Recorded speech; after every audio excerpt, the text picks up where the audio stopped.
അതിനേക്കാളും അല്പം കൂടെ നാരോ ഡൗൺ ചെയ്തിട്ട് ഇപ്പോൾ പുതിയ സ്റ്റേറ്റ്മെന്റ് ഓഫ് ചേഞ്ച് വരികയും ചെയ്തു. ഈ സ്റ്റേറ്റ്മെന്റ് ഓഫ് ചേഞ്ച് വന്നതിന് പുറകെ ആളുകൾ ആവശ്യമില്ലാതെ പാനിക് ചെയ്യുന്നുള്ളിടത്താണ് എനിക്ക് തോന്നുന്നു കൈരളി ഇങ്ങനെ ഒരു മീറ്റിംഗ് വെച്ചത് തന്നെ. പ്രത്യേകിച്ചും നമുക്ക് സ്വാഭാവികമായിട്ട് നമുക്ക് ഭയപ്പെടാനുള്ള ചിലതുണ്ടാവും. പക്ഷെ എന്നാലും ഇപ്പോൾ ഈ അന്തരീക്ഷത്തിലുള്ള അത്രയും ഭയപ്പെടാനുണ്ടോ എന്ന് ചോദിച്ചാൽ ഇല്ല എന്ന് തന്നെയാണ് എൻ്റെ ഉത്തരം. ഞാൻ ഈ പറയുന്ന അതിൻ്റെ ഒരു പോളിസി വെച്ച് മാത്രം പറയുന്നതല്ല. കഴിഞ്ഞ ദിവസം ഹോം ഓഫീസ് വളരെ ഡയറക്റ്റ് ആയിട്ട് തന്നെ, എനിക്ക് ഞാൻ നവീനെ ഇൻവൈറ്റ് ചെയ്യുകയും ചെയ്തിരുന്നു അതിനകത്തേക്ക്. ഹോം ഓഫീസ് ഡയറക്റ്റ് ആയിട്ട് തന്നെ അവരുടെ ഈ പറയുന്ന ഹോം ഓഫീസും ഈ ഡിപ്പാർട്ട്മെന്റ് ഓഫ് വർക്ക് ആൻഡ് പെൻഷൻസും രണ്ടുപേരും കൂടെ ചേർന്ന് വന്നിട്ട് ഒരു വെബിനാർ വെക്കുകയും അതിനകത്ത് അവർ കഴിയുന്നത്ര ക്ലാരിഫിക്കേഷൻ അതിനകത്ത് തരികയും ചെയ്തിരുന്നു. സ്വാഭാവികമായിട്ട് നമുക്ക് എല്ലാവർക്കും അറിയാവുന്നത് 22 ജൂലൈയിൽ എന്തോ മാറ്റം വരാൻ പോകുന്നു. ആ മാറ്റങ്ങൾ എന്ന് പറയുന്നത് നേരത്തെ മുമ്പേ പറഞ്ഞ വൈറ്റ് പേപ്പറിന്റെ ബാക്കിയായി വരുന്ന നമ്മൾ കുറേയൊക്കെ എക്സ്പെക്ട് ചെയ്തിരുന്ന ചില മാറ്റങ്ങളാണ്. അതിനകത്ത് ഈ ഒരു ക്രോണോളജിക്കൽ ഓർഡറിൽ പോയാൽ ആദ്യം പറഞ്ഞിരിക്കുന്ന മാറ്റം നമ്മളിൽ ഒരാളെയും അഫക്ട് ചെയ്തൊരു മാറ്റമല്ല. കാരണം അത് അഫ്ഗാൻ റീലൊക്കേഷന്റെ മാറ്റങ്ങളാണ്. അഫ്ഗാനിൽ ഈ പറയുന്ന താലിബാന്റെ കാലത്ത് താലിബാൻ തിരിച്ചു വന്ന സമയത്ത് ഇവിടേക്ക് ഓടിയെത്തിയ അഭയാർത്ഥികൾക്ക് എളുപ്പ റൂട്ടിൽ ഈ പറയുന്ന റീലൊക്കേഷൻ പാക്കേജ് ഉണ്ടായിരുന്നു. അത് റിമൂവ് ചെയ്തു. അത് നമ്മളെ ആരെയും ബാധിക്കുന്ന ഒരു വിഷയമല്ല. നമ്മളെ ബാധിക്കുന്ന വിഷയം എന്ന് പറയുന്നത് എന്താണെന്ന് വെച്ച് കഴിഞ്ഞാൽ ഇതെന്താണ് സത്യത്തിൽ സംഭവിച്ചത്? എന്തോ 180 ജോലി എടുത്തു കളഞ്ഞു എന്നാണ് നമുക്കറിയാവുന്നത്. ഈ പറയുന്ന കെയർമാർക്ക് ഇനി പുതുക്കാൻ കഴിയില്ല. ഇങ്ങനെയൊക്കെ നമ്മൾ പെട്ടെന്ന് കേൾക്കുന്ന കുറച്ച് കാര്യങ്ങളാണ്. ഇത് പറ്റിയത് ഇവിടെ ഇപ്പൊ സംഭവിച്ചിരിക്കുന്നത് എന്താണെന്ന് വെച്ച് കഴിഞ്ഞാൽ ഇവരിതിനെ ക്ലാസിഫൈ ചെയ്തു. ജോലികളെ നമ്മൾ അറിയുന്ന എല്ലാ ജോലികളും, നമ്മൾ സാധാരണഗതിക്ക് വർക്ക് പെർമിറ്റിന് എലിജിബിൾ ആയിട്ടുള്ള എല്ലാ ജോലികൾക്കും വളരെ പണ്ട് മുതലേ തന്നെ RQFന്റെ റിലേറ്ററി ക്വാളിഫിക്കേഷൻ എന്ന നിലയ്ക്ക് തന്നെ അതിനെ ക്ലാസിഫൈ ചെയ്തിട്ടുണ്ട്. ഇപ്പൊ ഡിഗ്രി ലെവൽ ജോബ് അങ്ങനെ 6 മേളിലേക്കുള്ളത്, RQF ലെവലിന് മുകളിലേക്കുള്ളത് ഡിഗ്രി ലെവൽ ജോലികളാണ്. ഈ പറയുന്ന അതിന് താഴെയുള്ള ലോ സ്കിൽഡ് എന്ന് പറയാൻ പറ്റുന്ന ജോലികളുമാണ്. ഈ കേരളം എന്നൊക്കെ പറയുന്നത് ഏറ്റവും താഴെയുള്ളതാണ്. കേരളം തൽക്കാലം നമുക്ക് മാറ്റിവെക്കാം. RQF ലെവൽ 6 മുകളിലോട്ടുള്ളവർക്ക് മാത്രമേ 22 ജൂലൈ 2025 ശേഷം വർക്ക് പെർമിറ്റ് കൊടുക്കാൻ കഴിയുള്ളൂ. അതിന് എക്സെപ്ഷൻസ് ഉണ്ട്, നമുക്ക് അതിലേക്ക് പിന്നീട് എത്താം. വർക്ക് പെർമിറ്റ് കൊടുക്കാൻ കഴിയുള്ളൂ. അവിടെ തന്നെ ഇതിനു മുമ്പുണ്ടായിരുന്ന നമ്മുടെ മിനിമം സാലറി എന്ന് പറയുന്നത് 38,700 എന്നുള്ളതിനെ 41,700 ആക്കി ഉയർത്തുകയും അതിന്റെ തന്നെ 70%, നമുക്കറിയാം സ്റ്റുഡൻസ് ആയിട്ടുള്ളവർക്കും ഗ്രാജുവേറ്റ് വിസ ഉള്ളവർക്കും ന്യൂ എൻട്രന്റ് എന്ന് പറയുന്ന പേരിൽ ഒരു ഡിസ്കൗണ്ട് കിട്ടും. ആ ഡിസ്കൗണ്ട് അടിസ്ഥാനത്തിൽ ഇപ്പോഴത്തെ അവസ്ഥയിൽ നമുക്ക് 33,400 നമ്മുടെ ശമ്പളം ഉയരുകയും ചെയ്യും. അത് നമ്മളെ സംബന്ധിച്ച് ഈ ഒരു സ്റ്റുഡന്റിനെ സംബന്ധിച്ച് കിട്ടാവുന്ന ഒരു ജോലിയിൽ വന്നിരിക്കുന്ന ഒരു ഇൻക്രീസ് എന്ന് പറയുന്നത് നമുക്ക് ബുദ്ധിമുട്ടുണ്ടാക്കുന്ന ഒരു കാര്യമാണ്. വിശേഷിച്ചും RQF ലെവൽ 6 എന്ന് പറയുന്ന ജോലി നമ്മളിൽ എത്ര പേർക്ക് കിട്ടുന്നു എന്നുള്ളതും ഒരു പ്രശ്നമായിരുന്നു.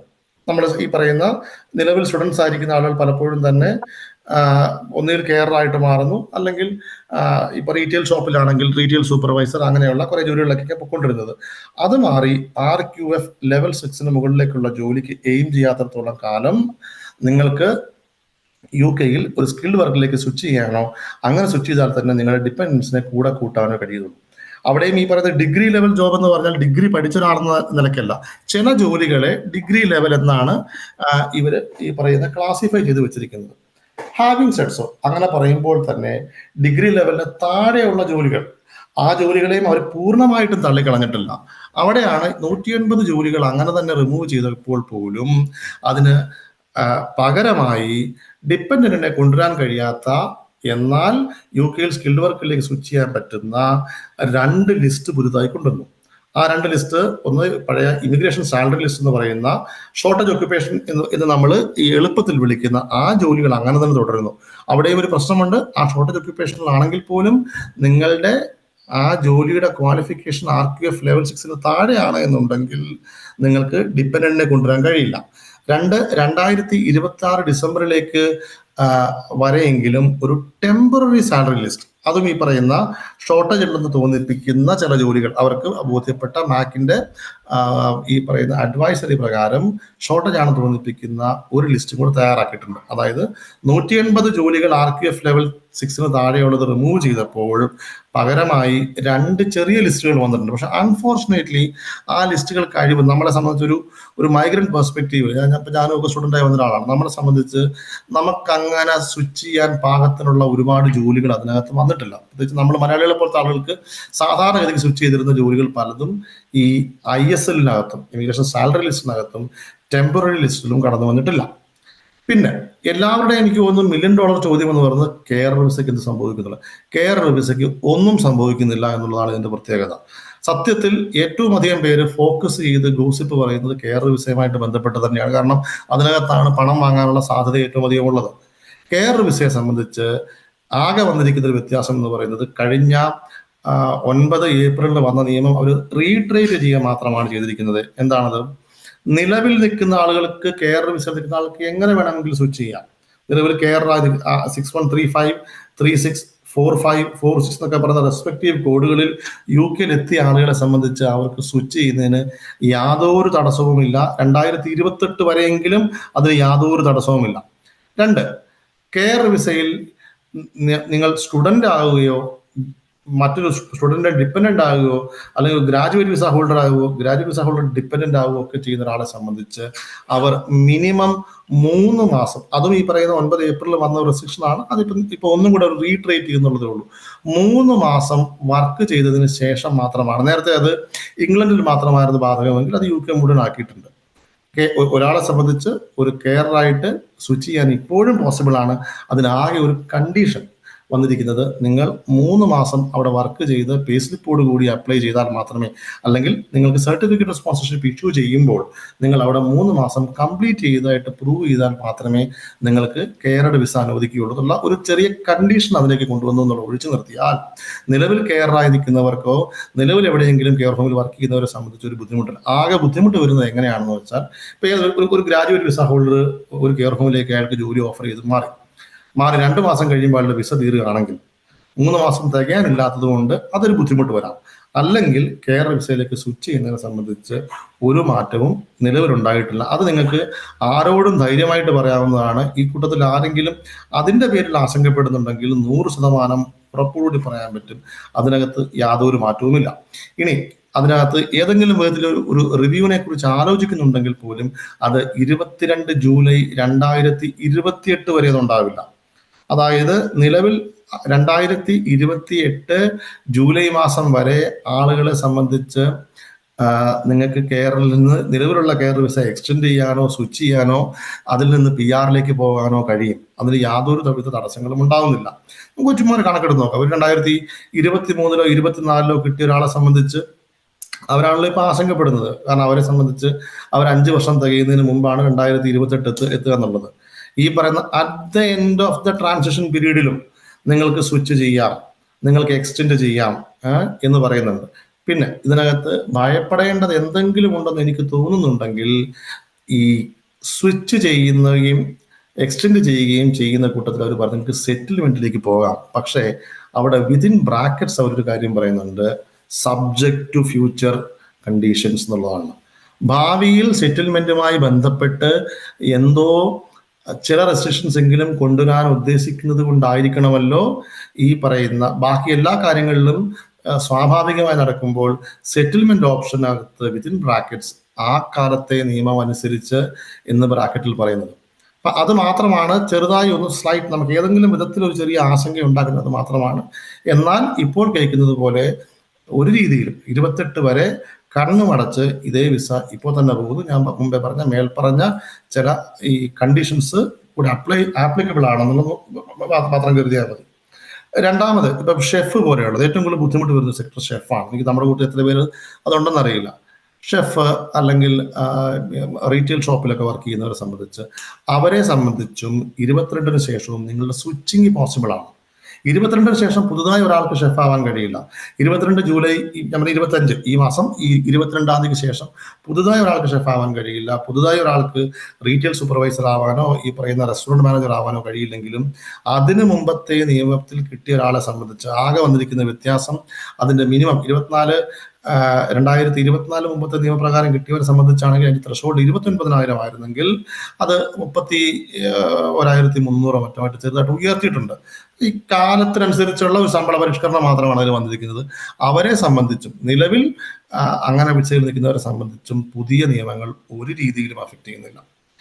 ഭാവിയിലേക്ക് ഇതിന്റെ കൂട്ടത്തിൽ അവർ പറയുന്നുണ്ട്, നമ്മുടെ ഭരണഘടനയ്ക്കകത്തൊക്കെ മറ്റേ ഡയറക്റ്റീവ് പ്രിൻസിപ്പിൾസ് എന്ന് പറയുന്നത് പോലെ അതൊരു ഭരണഘടനയുടെ പ്രൊവിഷൻ അല്ലെങ്കിൽ പോലും അതിലേക്കാണ് നമ്മൾ എത്താൻ ഉദ്ദേശിക്കുന്നതെന്ന് കരുതുന്നത് പോലെ വരുന്നതാണ് ഈ പറയുന്ന ഗ്രാജുവേറ്റ് വിസ 18 മാസമാക്കി ചുരുക്കുന്നതിനെ കുറിച്ചും അതുപോലെ തന്നെ ഇംഗ്ലീഷ് ലാംഗ്വേജ് റിക്വയർമെന്റ് ഉയർത്തുന്നതിനെ കുറിച്ചും ഇംഗ്ലീഷ് ലാംഗ്വേജ് റിക്വയർമെന്റ് ഡിപ്പെൻഡൻസിനും കൂടി ആപ്ലിക്കബിൾ ആക്കുന്നതിനെ കുറിച്ചും ഒരു ചർച്ച വന്നിട്ടുണ്ട്. അത് നിലവിലെ ഈ സ്റ്റേറ്റ്മെന്റ് ഓഫ് ചേഞ്ചസിനകത്ത് വന്നില്ലെങ്കിൽ പോലും ഈ വർഷം അവസാനത്തോടു കൂടി അതിന്മേലൊരു തീരുമാനമുണ്ടാവും. നാലാമതൊന്ന് ഈ ക്രിമിനൽ കേസുമായി ബന്ധപ്പെട്ടാണ്. ഈ നിലവിലെ അവസ്ഥയിൽ ഒരാളെ സംബന്ധിച്ച് 12 മാസമോ അതിന് മുകളിലോ സെന്റൻസ് കിട്ടുന്ന ഒരാളെ സംബന്ധിച്ച് ഓട്ടോമാറ്റിക് ഡീപ്പോർട്ടേഷൻ ആണ് എന്നുണ്ടെങ്കിൽ, നേരെ മറിച്ച് എനിക്ക് 6 മാസത്തെ ഒരു പണിഷ്മെന്റ് കിട്ടി, ഞാൻ വീണ്ടും പുറത്തിറങ്ങി വന്ന് വീണ്ടും 6 മാസം ചെയ്താൽ അത് ഉണ്ടാവില്ല. അപ്പൊ അതുകൊണ്ട് അതിനെ അങ്ങനെ കാണാതെ 12 മാസത്തിന് മുകളിൽ സെന്റൻസ് കിട്ടുന്ന ഒരാളെ സംബന്ധിച്ച് ഡീപ്പോർട്ട് ചെയ്യുക എന്നുള്ളതിന് പകരം അങ്ങനെ ഒരു ത്രഷോൾഡ് വെക്കുന്നതിന് പകരം ഈ പറയുന്ന റെപ്പറ്റേറ്റീവ് ക്രിമിനൽ ബിഹേവിയർ ഉണ്ടെങ്കിൽ അതിന് ഒരു ഡീപ്പോർട്ടേഷൻ സാധ്യത. അതിന് ഈ പറയുന്ന ഇപ്പോഴും വ്യക്തത വന്നിട്ടില്ല ഏതൊക്കെ തരം കേസുകളാണ്. മലയാളികൾക്കാണ് ഏറ്റവും കൂടുതൽ വന്നുപെടുന്നത് ഡൊമസ്റ്റിക് വയലൻസ് കേസുകളിലാണ്. അത് റെപ്പറ്റേറ്റീവ് ബിഹേവിയർ ആണെങ്കിൽ അതിനൊപ്പം ഒരു ഓട്ടോമാറ്റിക് ഡീപ്പോർട്ടേഷൻ അറ്റാച്ച് ചെയ്യും എന്നും പറയുന്നുണ്ട്. ഇതെല്ലാം ഞാനിപ്പോൾ അവസാനം പറഞ്ഞ 4 കാര്യങ്ങളും ഈ വർഷം അവസാനം എപ്പോഴെങ്കിലും ആയിരിക്കാം വരിക. വീണ്ടും പറയുന്നു, 10 വർഷത്തേതിന്റെ കാര്യത്തിൽ ഇപ്പോഴും ഒരു തീരുമാനമായിട്ടില്ല. അവരത് ഇപ്പോഴത് ഓപ്പൺ ആക്കി വെച്ചിരിക്കുകയാണ്. അവരതിന് യെസ്സും പറഞ്ഞിട്ടില്ല, നോയും പറഞ്ഞിട്ടില്ല. ആകെ പറയുന്നത് നമ്മൾ കഴിഞ്ഞ തവണ ഇരുന്ന് പറഞ്ഞതുപോലെ ഒരു വിശാലമായ കൺസൾട്ടേഷൻ ഈ വർഷം അവസാനം എത്തും. ആ എത്തിയതിന്റെ ഭാഗമായിട്ട് മാത്രമായിരിക്കാം അതിന്മേലൊരു തീരുമാനം ഉണ്ടാവുക. ചുരുക്കി പറഞ്ഞാൽ ഇപ്പൊ വന്നിരിക്കുന്ന ഈ ചെറിയ മാറ്റങ്ങൾ ഈ മാറ്റങ്ങൾ നമ്മളിൽ അധികം പേരെ അഫക്റ്റ് ചെയ്യുന്നതായിട്ട് എൻ്റെ ഈ പറയുന്ന ഈ സ്റ്റേറ്റ്മെന്റ് ഓഫ് ചേഞ്ചസിന്റെ വായനയിലോ അതുമായി ബന്ധപ്പെട്ട് പങ്കെടുത്ത സെമിനാറുകളിൽ നിന്നോ എനിക്ക് അങ്ങനെ ഒരു ബോധ്യമില്ല. ആർക്കെങ്കിലും ആരും കൂടെ ഇടപെടാമെങ്കിലും അല്പം ഇന്ററാക്റ്റീവ് ആയിട്ട് മുമ്പോട്ട് പോകാമായിരുന്നു. ചോദ്യങ്ങൾ ചോദിക്കാനുണ്ടെങ്കിൽ ചോദിക്കാം.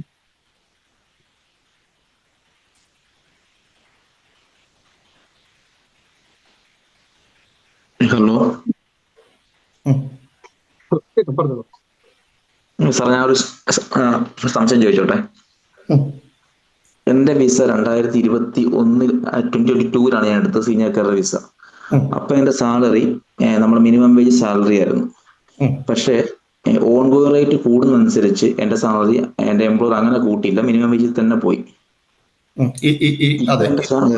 ഇപ്പോൾ 12.21 കിട്ടുന്നുണ്ടോ? ഇപ്പൊ എനിക്ക് 12.51 കിട്ടുന്നുണ്ട്. 12.51 കിട്ടിയാൽ മതി. പക്ഷെ എന്റെ സംശയം അതല്ല, അടുത്ത വർഷം എനിക്ക് ILR ആവുകയാണ്. അപ്പൊ ILR ഞാൻ അടുത്ത വർഷം വെക്കുമ്പോൾ ILRന്റെ സാലറി റിക്വയർമെന്റ് എനിക്ക് ഓക്കെ ആവും? അപ്പം ആവും. അതാണ് ഓരോ തവണ ഇതൊരു നമ്മൾ ഈ മറ്റേ വേവ്സ് പോലെയാണ്. ഈ തിരയടിക്കുന്നത് പോലെ ഓരോ തിരയും ഈ പറയുന്ന വ്യത്യസ്തമാവുന്നത് പോലെ തന്നെ ഓരോ കാലഘട്ടത്തിൽ ഇറങ്ങിയ സർട്ടിഫിക്കറ്റ് സ്പോൺസർഷിപ്പിനും സാലറി കൂടുതലായിരിക്കും. മനസ്സിലായോ? ഇപ്പൊ ഉദാഹരണം അതിനകത്തൊരു എംപ്ലോയ്മെന്റ് ലോയുടെ പ്രശ്നമുണ്ട്. കാരണം ഞാൻ 3 വർഷമായിട്ട് വർക്ക് ചെയ്യുന്നു. എനിക്ക് 12.21 കിട്ടിയാൽ മതി. പക്ഷെ നാളെ ഒരാൾക്ക് സർട്ടിഫിക്കറ്റ് സ്പോൺസർഷിപ്പ് കൊടുക്കുമ്പോൾ എന്നെക്കാൾ എക്സ്പീരിയൻസ് കുറഞ്ഞ ഒരാള് സ്റ്റുഡന്റ് പെട്ടെന്ന് സ്വിച്ച് ചെയ്ത് വരുമ്പോൾ അയാൾക്ക് 12.82 കൊടുക്കുക എന്ന് പറയുന്ന ഒരു നീതികേട് അവിടെ ഉണ്ടെങ്കിലും മുമ്പ് സർട്ടിഫിക്കറ്റ് സ്പോൺസർഷിപ്പ് കിട്ടിയ സമയത്ത് എന്തായിരുന്നതിന് ഈ പറയുന്ന കാലാകാലങ്ങളിൽ അത് നാഷണൽ ലിവിംഗ് വേജിലേക്ക് ഉയർത്തപ്പെട്ടിട്ടുണ്ട്. ഇപ്പൊ പറഞ്ഞ അനുസരിച്ചാണെങ്കിൽ 12.21 കിട്ടിയാൽ മതി. 12.51 കിട്ടുന്നില്ലേ? അതെ. നിർബന്ധമില്ല. വേണ്ട. കാരണം അത് അതാത് കാലഘട്ടത്തിൽ, അതായത് ഈ 9 ഏപ്രിലിന് ശേഷം വന്നവരെ സംബന്ധിച്ചാണ് ഈ 12.82 വരുന്നത്. മനസ്സിലായോ? അത് ഓരോ കാലഘട്ടത്തിൽ അവർ രണ്ടും ഉയർത്തിക്കൊണ്ട് വരും. ഉദാഹരണം ഓർമ്മയുണ്ടെങ്കിൽ പണ്ട് നമ്മൾ ഈ പറയുന്ന 10.21 ആയിരുന്നു അന്നത്തെ മിനിമം വേജ്. പേരെന്തായിരുന്നു? പേര് ധനേഷ്. ലനേഷിന് ആദ്യം ഇത് കിട്ടുമ്പോൾ അന്നത്തെ മിനിമം വേജ് എൻ്റെ ഓർമ്മ ശരിയാണെങ്കിൽ അന്നത്തെ കേരളയുടെ സാലറി എന്ന് പറയുന്ന മിനിമം വേജ് ആയിട്ടുള്ള 10.21 ആയിരുന്നു. ഈ പറയുന്ന നാഷണൽ ലിവിംഗ് വേജ് ഉയർത്തിക്കൊണ്ട് വരുമ്പോൾ നിങ്ങൾ അതിനനുസരിച്ച് ഉയർന്നാൽ മതി. അല്ലാതെ ഇവര് സെറ്റ് ചെയ്യുന്ന പുതിയ സാലറി കിട്ടണമെന്നില്ല. നിർബന്ധമില്ല. ഇല്ല. അത് തന്നെ ഓൺഗോയിങ് റേറ്റ് അതായത് കട്ട് ഓഫിന് ശേഷം വരുന്നതാണ്. Okay sir, thank you.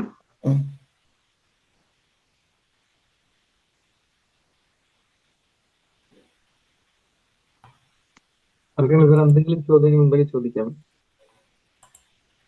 നമസ്കാരം സാർ, എൻ്റെ പേര് സൗദ് എന്നാണ്. ഞാനിപ്പോൾ നിൽക്കുന്നത് വൈഫിൻ്റെ ഡിപ്പെൻഡൻ്റ് വിസയിലാണ്. പുള്ളിക്കാരത്തി ഗ്രാജുവേഷൻ കഴിഞ്ഞ് PSWയിലാണ്. അപ്പം എൻ്റെ ബാക്ക്ഗ്രൗണ്ട്, ഞാൻ എൻ്റെ എഡ്യൂക്കേഷൻ എല്ലാം ഇന്ത്യയിൽ നിന്നാണ്. ഇവിടെ ഞാൻ യൂണിവേഴ്സിറ്റിയിൽ നിന്ന് ഡിഗ്രിയോ PG ഒന്നും എടുത്തിട്ടില്ല. അപ്പം എൻ്റെ ഡൗട്ട് എന്താണെന്ന് വെച്ചാൽ, എൻ്റെ എംപ്ലോയറിന് ഓൾറെഡി സ്പോൺസർഷിപ്പിൻ്റെ ലൈസൻസ് ഉള്ളതാണ്. ഞാനിപ്പോൾ വർക്ക് ചെയ്യുന്നത് ഫൈനാൻസ് സെക്ടറിലാണ്. അപ്പൊ ഇൻ കേസ് എനിക്കിപ്പോൾ സ്പോൺസർഷിപ്പ് കിട്ടുവാണെങ്കിൽ അതിന്റെ എങ്ങനെയാണ് പോസിബിലിറ്റീസ്? ഞാൻ അതാണ് ഞാൻ മുമ്പേ പറഞ്ഞത്, ഗ്രാജുവേറ്റ് ലെവൽ ജോബ് എന്നാണ് അതിന്റെ അർത്ഥം. ഓക്കെ. അപ്പോഴും നമ്മൾ ആ വാക്ക് കൊണ്ടാണ് ആളുകൾ, എനിക്ക് തോന്നുന്നത് ഏറ്റവും കൂടുതൽ പേര് പേടിച്ചു പോയിരിക്കുന്നത് അവിടെയാണെന്നാണ് എനിക്ക് തോന്നുന്നത്. ചോദിക്കുന്നത് അതേ ചോദ്യമാണല്ലോ. അതായത് ഗ്രാജുവേറ്റ് വിസ വേറെ, ഗ്രാജുവേറ്റ് ലെവൽ ജോബ് വേറെ. ഇവർ ചില ജോലികളെ ക്ലാസിഫൈ ചെയ്ത് പറയാണ്, ഇതൊക്കെ മിനിമം ഗ്രാജുവേറ്റ് ലെവൽ ജോബ് ആണെന്ന് പറയാണ്. ഉദാഹരണം, നമ്മുടെ ഇപ്പൊ UK വന്നിരിക്കുന്ന ORE പാസ്സാവാത്ത, OREയുടെ ഫുൾ ഫോം എനിക്കറിയില്ല, ഈ ഡെന്റിസ്റ്റ് ആവാനുള്ള എക്സാമിന്റെ പേരാണത്. ORE പാസ്സാവാനുള്ള ഡെന്റിസ്റ്റുകൾ എന്ത് ചെയ്യും? അവര് ഈ പറയുന്ന ഡെന്റൽ നഴ്സ് അല്ലെങ്കിൽ ഡെന്റൽ അസിസ്റ്റന്റ്, ഡെന്റൽ റിസപ്ഷനിസ്റ്റ് ഒക്കെ ആയിട്ടാണ് ഇതുവരെ വർക്ക് ചെയ്തുകൊണ്ടിരുന്നത്, അല്ലെ? അവർ ഡിഗ്രി ഹോൾഡേഴ്സ് ആണ്. പക്ഷെ അവരുടെ ജോലി എന്ന് പറയുന്നത് ഒരു ഡിഗ്രി ഹോൾഡർക്ക് വേണ്ട ജോലിയല്ല, അല്ലെങ്കിൽ ആ ജോലി ചെയ്യാനായിട്ട് നമുക്ക് ഡിഗ്രി വേണ്ട. അതിന്റെ റിവേഴ്സലാണ് ചില ജോലികളെ സംബന്ധിച്ച്. അങ്ങനെയാണെന്നുണ്ടെങ്കിൽ നമ്മുടെ നാട്ടിൽ നിന്ന് ഡിപ്ലോമ പാസ്സായി OET പാസ്സായ ഒരു നേഴ്സ് ഉണ്ടാവുമല്ലോ. ഈ പറയുന്ന OETയും ഈ പറയുന്ന CBTയും OSCEയും പാസ്സായി കഴിഞ്ഞാൽ പിന്നീട് പിൻ നമ്പർ കിട്ടിക്കഴിയുമ്പോൾ പിന്നെ നിങ്ങൾക്ക് ഈ പറയുന്ന ഡിപ്ലോമയാണോ കോട്ടയം മെഡിക്കൽ കോളേജിൽ ഡിഗ്രി ആണോ ആരും അന്വേഷിക്കുന്നില്ലല്ലോ. ഡിഗ്രി എന്ന് പറയുന്നത് നമ്മൾ ഹോൾഡ് ചെയ്യുന്ന ഡിഗ്രിയെ കുറിച്ചല്ല അവർ പറയുന്നത്. ചില ജോലികളെ അവർ ടാഗ് ചെയ്തിരിക്കുന്നത് അങ്ങനെയാണ്, ഡിഗ്രി ലെവൽ എന്ന് പേരിട്ടിരിക്കുന്നതാണ് അങ്ങനെ. എടുക്കുന്നയാൾക്ക് അതിൽ ഡിഗ്രി ഉണ്ടാവണം എന്നല്ല അർത്ഥം. പക്ഷെ ഇംഗ്ലീഷ് ലാംഗ്വേജ് റിക്വയർമെന്റ് വേണം ചോദ്യം, അത് മറക്കരുത്. ഇംഗ്ലീഷ് റിക്വയർമെന്റ് വേണം. കാരണം വൈഫിനെ സംബന്ധിച്ച്, വൈഫ് സ്റ്റുഡന്റ് ആയി വന്നപ്പോൾ തന്നെ ഇംഗ്ലീഷ് ലാംഗ്വേജ് പ്രൂവ് ചെയ്യുകയും, സൂദി UK വന്നത് ഈ പറയുന്ന മാരേജ് സർട്ടിഫിക്കറ്റിന്റെ മാത്രം ബലത്തിലാണ്. അപ്പൊ ഒരിക്കലും ലാംഗ്വേജ് സർട്ടിഫിക്കറ്റ് നമ്മൾ പ്രൂവ് ചെയ്യാത്തതുകൊണ്ട്, ലാംഗ്വേജ് പ്രൊഫഷൻസി പ്രൂവ് ചെയ്യാത്തത് കൊണ്ട്, ഡിപെൻഡന്റ് നിൽക്കുന്ന ഒരാളെ സംബന്ധിച്ച് ലാംഗ്വേജ് പ്രൊഫഷൻസി മാത്രമേ ഇനി ഇപ്പൊ നിലവിൽ കിട്ടാവുന്ന ജോലിയും ഈ പറയുന്ന സൂദുമായിട്ടുള്ള ആകേണ്ട ദൂരം എന്ന് പറയുന്നത് ലാംഗ്വേജ് പ്രൊഫഷൻസി സർട്ടിഫിക്കറ്റ് മാത്രമാണ്. അത് നമ്മൾ ഈ പഠിച്ച നാട്ടിലെ സർട്ടിഫിക്കറ്റ് വെച്ചിട്ട് പ്രൂവ് ചെയ്യണോ, അതല്ല നമ്മൾ ഇവിടെ IELTS എഴുതേണ്ടി വരും? അത് ഏതാണോ എളുപ്പം. ചില ആളുകളെ സംബന്ധിച്ച് ഇപ്പൊ ആന്ധ്രാപ്രദേശിലെ വിശാഖപട്ടണത്തിൽ പഠിച്ച ഒരാളെ സംബന്ധിച്ച് അവിടെ പോയി ഇനി ഈ മീഡിയം ഓഫ് ഇൻസ്ട്രക്ഷൻ്റെ ലെറ്റർ വാങ്ങാന്ന് പറഞ്ഞ ബുദ്ധിമുട്ടാണെങ്കിൽ അത് നമ്മുടെ കൺവീനിയൻസ് കൂടി ഇരിക്കും. എന്റെ ഒരു ക്ലയന്റ് കേട്ട് നൽകോണ്ടേക്ക് വരെ അയാളുടെ ഈ പറയുന്ന അച്ഛനെ അമ്മാവനെ മറ്റേ പറഞ്ഞുകൊണ്ടിരുന്നു. അപ്പൊ അത് ചിലപ്പോൾ അതിനേക്കാളും എളുപ്പം നമ്മൾ 150 പൗണ്ട് കൊടുത്ത് ഇവിടെ എക്സാം എഴുതുന്നതായിരിക്കാം. Very good, thank you sir. അപ്പൊ സാറേ, UK വെച്ചിട്ട് നമുക്ക് ഇംഗ്ലീഷ് ലാംഗ്വേജ് പ്രൂവ് ചെയ്യാൻ പറ്റുമോ? പറ്റും. UK അതിനിപ്പോ ECCTS എന്നാണ് പറയുക. അത് 2 കാര്യങ്ങളാണ് കൺഫേം ചെയ്തിട്ട്. പലപ്പോഴും ആളുകൾക്ക് പറ്റുന്നത് UK ലാംഗ്വേജ് മാത്രമല്ല പറയുന്നത്.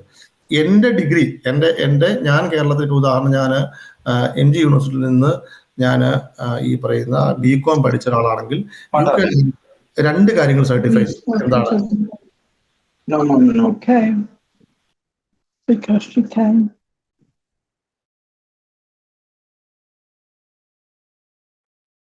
സോറി, പറഞ്ഞു. ഹലോ ഹലോ, പോയ പുള്ളി? എനിക്കൊന്ന് ഇടയ്ക്ക് വേറെ ആരോ മൈക്ക് ഓൺ ആയതാ. ചോദ്യം ചോദിച്ച ആളെവിടെയാ? ഒന്നുമില്ല. UK എന്ന് പറയുന്നത് 2 കാര്യങ്ങളാണ് UK കൺഫേം ചെയ്യുന്നത്. എന്തൊക്കെയാണ്? ഒന്ന്, നമ്മുടെ ഡിഗ്രി എന്ന് പറയുന്നത് UK ഡിഗ്രിക്ക് ഈക്വലന്റ് ആണെന്നും, ഈ പറയുന്ന ഈ 4 മോഡ്യൂൾസിനും നമ്മുടെ ലാംഗ്വേജ് പ്രൊഫഷൻസി എന്ന് പറയുന്നത് മിനിമം B1 അല്ലെങ്കിൽ മിക്കവാറും നമ്മുടെ നാട്ടിലൊക്കെ ആണെങ്കിൽ C1 തന്നെയാണ് അവർ തരിക. C1 ഈക്വലന്റ് ആണെന്നും പറഞ്ഞു തരും. C1 മാത്രം പോരാ, ഡിഗ്രി മാത്രം പോരാ, ഇതിന്റെ കോമ്പിനേഷൻ ആണ് നമുക്ക് കിട്ടേണ്ടത്. പിന്നെ സാറേ, ഞാനിപ്പോ ഡിപെൻഡന്റ് ആയിട്ട് ഇവിടെ നിൽക്കുന്നത്. വൈഫിന് സ്പോൺസർഷിപ്പ് ഉണ്ട്. അപ്പോ എന്റെ വിസ എക്സ്പയർ ആവുന്നത് 2027 വൈഫിന്റെ. അപ്പൊ വൈഫ് ഒപ്റ്റിക്കൽ അസിസ്റ്റന്റ് ആയിട്ട് വർക്ക് ചെയ്യാണ്. അപ്പൊ ആ ടൈമിൽ റിന്യൂ ചെയ്യേണ്ട ടൈമിൽ നമുക്ക് സാലറി ഇപ്പൊ ഉള്ള സാലറി തന്നെ കാണിച്ചാൽ മതിയോ, ആ ടൈമിലുള്ള സാലറി ക്രൈറ്റീരിയ കാണിക്കേണ്ടി വരുമോ? ആ സമയത്തുള്ള സാലറി ക്രൈറ്റീരിയ നോക്കേണ്ടി വരും. ഈ ഇപ്പൊ ഹെൽത്ത് സെക്ടർ ഇതിൽ വരുന്നതാണ്, അപ്പോ ഈ 41,000 അത് വേണോ? വേണ്ടി വരത്തില്ല. അങ്ങനെ വന്നാൽ ഹെൽത്ത് കെയറിന്റെ ആ സമയത്ത് ഇപ്പോൾ അത് 25,000 ആണെങ്കിൽ 25,000 ആണ്. അത് എപ്പോഴും ഒരു 10-15,000 പൗണ്ട് കുറവാണ് ഈ പറയുന്ന ജനറൽ ത്രെഷോൾഡിനേക്കാളും. Okay okay okay. ഹെൽത്ത് ആണെങ്കിൽ ഈ പറയുന്ന NHSന്റെ ബാൻഡിനകത്ത് വരുന്നുണ്ടെങ്കിൽ ആ ബാൻഡിനകത്ത് വരിക. ഇനി NHS ബാൻഡിൽ വരാത്ത ജോലികളാണെങ്കിൽ അതിനനുസരിച്ച് വരും. ഇപ്പൊ പറഞ്ഞനുസരിച്ചാണെങ്കിൽ എനിക്ക് തോന്നുന്നത് പെട്ടെന്ന് ഇപ്പോഴത്തെ വെച്ച് നോക്കിയാൽ 12.82 കിട്ടിയാൽ മതിയാവും. പിന്നെ അല്ലെങ്കിൽ ആ സമയത്ത് COS എടുക്കുമ്പോൾ എന്താണോ അതിന്റെ റെസ്പെക്റ്റീവ് സാലറി അത്രയും. ഓക്കെ. പിന്നെ ഇപ്പൊ ഞാൻ ഇപ്പൊ കറന്റ് ഒരു NHS ഇന്റർവ്യൂ, നഴ്സിംഗ് അസിസ്റ്റന്റ് ആയിട്ട് ഇന്റർവ്യൂ അറ്റൻഡ് ചെയ്തിട്ട് ഇരിക്കുകയാണ്. അപ്പൊ അതിന്റെ 6131 ഇപ്പോ അത് ഇപ്പൊ ഈ ഡേറ്റ് പറഞ്ഞിട്ടുണ്ടല്ലോ, June 22. അപ്പൊ അതിനുള്ളിൽ COS കിട്ടണം എന്നുണ്ടോ? അതിന് 6131 സംബന്ധിച്ച് NHSനകത്താണെങ്കിൽ പ്രശ്നം വരുന്നില്ല. കാരണം 6131 ഒരു അബ്യൂസ് ഉണ്ടെന്നുള്ളത് പൊതുവെ സമ്മതിക്കുന്നുണ്ട്. അതിന്റെ അബ്യൂസിനെ കുറിച്ച് ആളുകൾ പറയുന്നത്. പക്ഷെ ഇപ്പോ വൈഫ് ഓൾറെഡി വർക്ക് പെർമിറ്റിലാണെന്നല്ലേ പറഞ്ഞത്, വൈഫിന്റെ ഡിപ്പെൻഡന്റ് ആണെന്നല്ലേ പറഞ്ഞത്. ഞാൻ ഒരു കാര്യം ഓർമ്മിപ്പിക്കാം, ഇനി ഒരു ജോലിയിലേക്ക് പോയാൽ ഒരു പക്ഷേ പുതിയ നിയമത്തിലേക്ക് അത് വീഴും. ഈ പറയുന്ന 10 ഇയർ ഒക്കെ ആക്കുന്ന നിയമത്തിലേക്ക് ഒരു പക്ഷേ വീണേക്കാം. അതുപോലെ തന്നെ നിങ്ങളുടെ ക്ലോക്ക് റീസെറ്റ് ചെയ്യും. ഇതുവരെ കടന്നുപോയ കാലം മുഴുവൻ ഈ പറയുന്ന വേസ്റ്റ് ആയി പോവുകയും വീണ്ടും ഒന്നേന്ന് നമ്മൾ ക്ലോക്ക് റീസെറ്റ് ചെയ്യുകയും ചെയ്യും. അപ്പോ പറയുന്നത് വെച്ചാൽ ഇപ്പൊ ഞാൻ ഡിപ്പെൻഡന്റ് ആയിട്ട് തന്നെ കണ്ടിന്യൂ ചെയ്യുന്നതായിരിക്കും നല്ലത്. ഡിപ്പെൻഡന്റ് ആയിട്ട് എത്ര കാലമായി? ഞാനിപ്പോ 1.5 year ആയി. ആ 1.5 വർഷം പോകും. വീണ്ടും ഈ പറയുന്ന 1-5 വർഷം തികയേണ്ടി വരും. മാത്രമല്ല ഇനി പുതിയ നിയമപ്രകാരം വീണ്ടും 10 ഇയർ വല്ല ആക്കുകയാണെങ്കിൽ ആ കട്ട് ഓഫിനെ കുറിച്ച് എനിക്ക് ഉറപ്പ് പറയാൻ പറ്റില്ലല്ലോ. അപ്പം അങ്ങനെ വന്നാൽ നമ്മൾ ചിലപ്പോ അത്ര ഫേവറബിൾ അല്ലാത്ത ഒരു കാറ്റഗറിയിലേക്ക് പോയി വീഴും.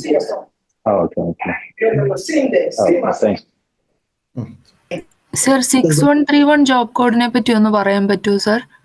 6131 ജെനുവിൻ ആണെങ്കിൽ മാത്രം എടുക്കുക, ഹോസ്പിറ്റൽ ആണെങ്കിൽ മാത്രം എടുക്കുക. ഹോസ്പിറ്റൽ സർ, ആക്ച്വലി എൻ്റെ 2 കസിൻസ് ശരിക്കും പറഞ്ഞാൽ ഇപ്പം അതില് എൻ്റെ കസിൻ ഓക്സ്ഫോർഡ് യൂണിവേഴ്സിറ്റി ഹോസ്പിറ്റലിൽ വർക്ക് ചെയ്തുകൊണ്ടിരിക്കുക. പക്ഷെ ഗ്രാജുവേറ്റ് വിസയിലാണ് ഇപ്പോൾ. അപ്പോൾ അവരുടെ വിസ ഇപ്പൊ തീരാനായിട്ട് October 1st വീക്ക് തീരുവാണ്. അപ്പോൾ ഈ ഓക്സ്ഫോർഡ് ഹോസ്പിറ്റലിൽ നിന്ന് അവര് ആക്ച്വലി ഇവർക്ക് വിസ കൊടുക്കാമെന്ന് പറഞ്ഞിട്ടാണ് ഇവര് PSW സ്റ്റാർട്ട് ചെയ്ത സമയത്ത് അവിടെ നമ്മള് ജോലിക്ക് കയറിയത്. പക്ഷെ ഇപ്പൊ ഈ സാലറി ത്രഷോൾഡ് വന്നപ്പോ അവര് തൽക്കാലത്തേക്ക് എനിക്ക് തോന്നുന്നു റിക്രൂട്ട്മെന്റ്സ് നിർത്തി വെച്ചിരിക്കും. അവര് അതിനെപ്പറ്റി ഒരു കൺഫർമേഷനും കൊടുക്കത്തില്ലാന്നും കൊടുക്കുന്നും പറയുന്നില്ല. അപ്പോ 6131 സംബന്ധിച്ച് ആകെ ഒറ്റ മാറ്റമേ വന്നിട്ടുള്ളൂ. എന്താണ് ആ മാറ്റം? നിലവിൽ 6131 അബ്യൂസ് ചെയ്തതുപോലെ എന്തുകൊണ്ടാണ് ഈ പറയുന്ന ഡിപ്പെൻഡൻസിനെ കൊണ്ടുവരാൻ പറ്റില്ല 6135 36 വന്നപ്പോ എന്ത് പറ്റി? നമ്മൾ ഉടനെ എളുപ്പ വഴിയായിട്ട് 6131 എടുത്ത് യൂസ് ചെയ്തു. 6131 നമുക്ക് എല്ലാവർക്കും അറിയാവുന്നത് അത് ഓക്സിലറി നേഴ്സ് ആണല്ലോ അല്ലെ? എങ്ങനെയാണ് ഒരു ഓക്സിലറി നേഴ്സിന് റെസിഡൻഷ്യൽ ഹോമിൽ ആവശ്യം എന്ന് പറയാമോ? ഇല്ല, ഒരിക്കലും ഉണ്ടാവില്ലല്ലോ. ഈ പറയുന്ന ഈ മറ്റേ ഒരു ലോയർ എന്തിനാണ് ഒരു റെസ്റ്റോറന്റ് വർക്ക് ചെയ്യുന്നത്? അല്ലെങ്കിൽ ഈ പറയുന്ന ഒരു ഷെഫ് എന്തിനാണ് ഒരു അക്കൗണ്ടൻസി ഫേമിൽ വർക്ക് ചെയ്യുന്നത് എന്ന് പറയുന്നത് പോലെ യാതൊരു ബന്ധവും ഇല്ലാത്ത ഈ 6131 പ്രൊവിഷൻ എടുത്ത് ലിറ്ററലി അബ്യൂസ് ചെയ്യുകയും എടുത്തു പറയേണ്ടത് സാധാരണഗതിക്ക് ഹോം ഓഫീസ് അത് ഈ പറയുന്ന പ്രത്യേകിച്ച് റിപ്പോർട്ട് ചെയ്യാത്ത 6131 കുറിച്ച് ഈ പുതിയ സ്റ്റേറ്റ്മെന്റ് ഓഫ് ചേഞ്ചിൽ എടുത്തു പറഞ്ഞിട്ടുണ്ട്. ഇതൊരു അബ്യൂസ് ചെയ്യപ്പെടുന്ന സാധനമാണെന്ന് പറഞ്ഞിട്ടുണ്ട്. അതിന് പകരം അവർ കൊണ്ടുവന്നിരിക്കുന്നത് 6131 കണ്ടീഷൻ എന്ന് പറയുന്നത് നഴ്സുമാരുള്ള സ്ഥലത്ത് നിങ്ങൾക്ക് 6131 കൊടുക്കാം. കാരണം ഓക്സിലറി നേഴ്സ് ആണല്ലോ. ഇപ്പൊ ഒരാൾ സൂഷഫാന്ന് എഴുതിക്കോ, മെയിൻ ഷെഫ് ഉണ്ടെങ്കിലല്ലേ സൂഷഫിന് സ്ഥാനമുള്ളൂ. അല്ലെങ്കിൽ ഒരാളൊരു പാരാലീഗൽ ആവണം. ഒരാൾ പാരാലീഗൽ ആവണമെങ്കിൽ ലീഗൽ അസിസ്റ്റന്റ് ആവണമെങ്കിൽ അവിടെ ലോയർ ഉണ്ടാവണം. ഒരു അക്കൗണ്ടന്റ് ഉണ്ടായാലല്ലേ അസിസ്റ്റന്റ് റോളുള്ളൂ. അപ്പൊ ഹോസ്പിറ്റലുകളിലാണെങ്കിൽ, അതുപോലെ തന്നെ നഴ്സിംഗ് ഹോമിൽ പ്രോപ്പർ ആയിട്ടുള്ള ജെനുവൻ ആയിട്ടുള്ള നഴ്സിംഗ് ഹോമുകളാണെങ്കിൽ 6131 വർക്ക് ചെയ്യും. അല്ലാത്ത ഇടങ്ങളിൽ 6131 പണം കൊടുത്തെടുക്കുന്ന ആളുകളോട് അതിനോട് എനിക്ക് യാതൊരു യോജിപ്പുമില്ല. അത് ഒരു പക്ഷേ ആ ഹോമിന്റെ ലൈസൻസും കൂടെ നിലവിൽ അവിടെ അതിനു മുമ്പ് വർക്ക് ചെയ്ത 6135കാരെയും 36കാരെ അടക്കം ചേർത്താണ് പറയുന്നത് ആ ഹോമിന്റെ ലൈസൻസ് ജെപ്പഡൈസ് ചെയ്യാൻ ഇതിനേക്കാളും നല്ലൊരു മാർഗ്ഗം ഇനി വേറെ ഇല്ല.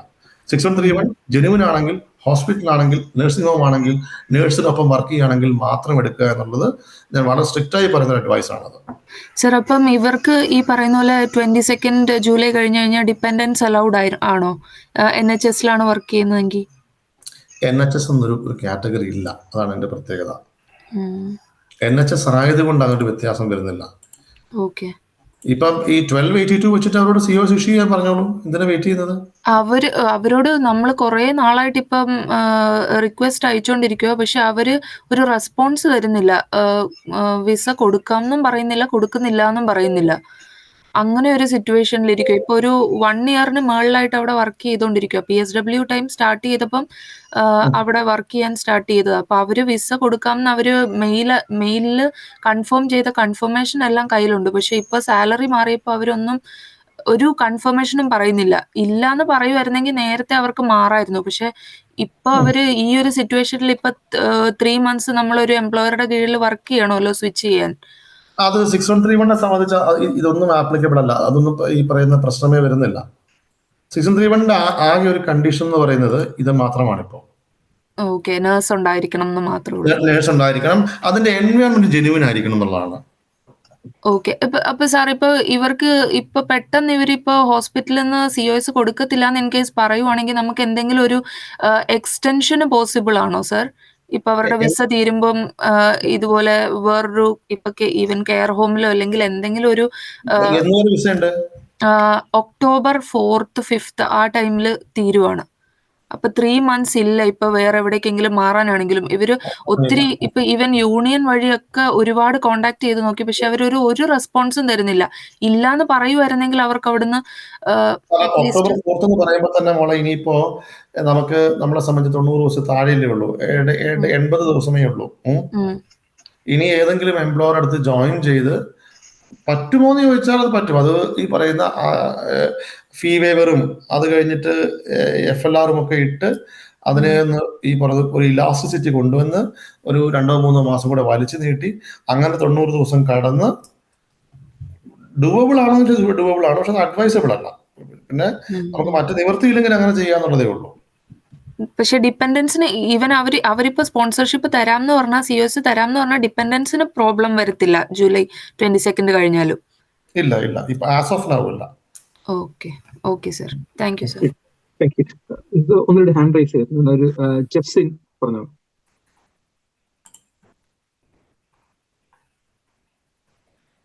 ജെഫ്സിൻ കേൾക്കാവോ? കേൾക്കാം, പറഞ്ഞോളൂ. സർ, ഞാനിവിടെ എഡിൻബറയിലാണ് വർക്ക് ചെയ്യുന്നത്. സ്കോട്ട്ലാൻഡ് എഡിൻബറയിലാണ് വർക്ക് ചെയ്യുന്നത്. ഷെഫായിട്ടാണ് വർക്ക് ചെയ്യുന്നത്. പടം കണ്ടപ്പോ മനസ്സിലായി. Thank you. സർ, ഞാനിപ്പോ ജാനുവരി 2024 വന്നത്. വന്നിട്ട് 1.5 year ആയി. ഓക്കെ. ഇപ്പൊ ഞാൻ എന്റെ ഡിഫൻസിന് ഇതുവരെ ഞാൻ വിസ അപ്ലൈ ചെയ്തില്ലായിരുന്നു. ഞാൻ ജസ്റ്റ് കുറച്ച് സ്ട്രഗ്ലിംഗിലായിരുന്നു. അപ്പൊ അതൊക്കെ കഴിഞ്ഞിട്ട് സാവധാനം അപ്ലൈ ചെയ്യാന്ന് വിചാരിച്ചിട്ടായിരുന്നു അപ്ലൈ ചെയ്തില്ലായിരുന്നു. എനിക്ക് നിലവിൽ ഈ ജൂലൈ 22 ശേഷം ഡിപെൻഡന്റിനെ കൊണ്ടുവരുന്നതിന് എന്തെങ്കിലും ബുദ്ധിമുട്ടുണ്ടാവോ? ഇല്ല, തടസ്സമില്ല. ഡിപെൻഡന്റിനെ കൊണ്ടുവരാൻ പറ്റും. അതുപോലെ തന്നെ ആകെ ഒരു ചെറിയ ചേഞ്ച് വന്നിരിക്കുന്നത് പറയുന്നത് നമ്മുടെ പഴയ ഈ ത്രെഷോൾഡ് 29,000 pounds ആയിരുന്നല്ലോ ഫോർ അപ് ടു 48 hours. ഇപ്പൊ അത് മാറിയിട്ട് അത് 31,300 ആയിട്ടുണ്ട്. നമ്മൾ റിന്യൂ ചെയ്യുന്ന സമയത്തല്ലേ? അല്ലാതെ നമുക്ക് അതിപ്പോ വേണ്ട, ഇനി അടുത്ത സർട്ടിഫിക്കറ്റ് സ്പോൺസർഷിപ്പിന് പോകുമ്പോൾ മതി. ഓക്കെ. ഇപ്പൊ ഒരു മാറ്റവും ഇല്ല. അതാ പറയുക, ഇപ്പൊ നിങ്ങളെപ്പോലത്തെ ആളുകളാണ് ആവശ്യമില്ലാതെ പേടിക്കുന്നത്. നിങ്ങളെ ഒരു രീതിയിലും അഫക്ട് ചെയ്തിട്ടില്ല എക്സെപ്റ്റ് ഫോർ ഇനി ഒരു സർട്ടിഫിക്കറ്റ് സ്പോൺസർഷിപ്പ് പിന്നീട് ഒരു കാലത്ത് വേണ്ടി വന്നാൽ ശമ്പളത്തിൽ 2,000 രൂപയുടെ വ്യത്യാസം വന്നിട്ടുണ്ട്, 2 പൗണ്ടിന്റെ വ്യത്യാസം വന്നിട്ടുണ്ട്. അത് മാത്രമേ ഉള്ളൂ. ഞാൻ വന്നത് 26,200 പാക്കേജിലായിരുന്നു ഞാൻ വന്നത്. അതെ, അത് 29 ആയിരുന്നു, അതിപ്പോ 31 ആവുന്നു. നേരത്തെ അത് 26 നിന്ന് 29 ആയ പോലെ ഇപ്പൊ 29 നിന്ന് 31,300 ആവുന്നു. ഓക്കെ, അപ്പൊ ഞാൻ നിലവിൽ ഇപ്പൊ എനിക്ക് എപ്പോ വേണമെങ്കിലും എനിക്ക് ഡിപ്പെൻഡന്റിനെ കൊണ്ടുവരാൻ സാധിക്കുമല്ലേ എന്റെ വിസ ഉള്ള സമയത്ത്? കൊണ്ടുവരാൻ പറ്റും. ഞാനത് എത്ര നേരത്തെ ആക്കിക്കോളൂ, വേറെ ഒന്നുമല്ല. പിന്നീട് ഈ ഇംഗ്ലീഷ് ലാംഗ്വേജ് റിക്വയർമെന്റും മറ്റുമൊക്കെ ഈ പറയുന്ന കയറി വരാം.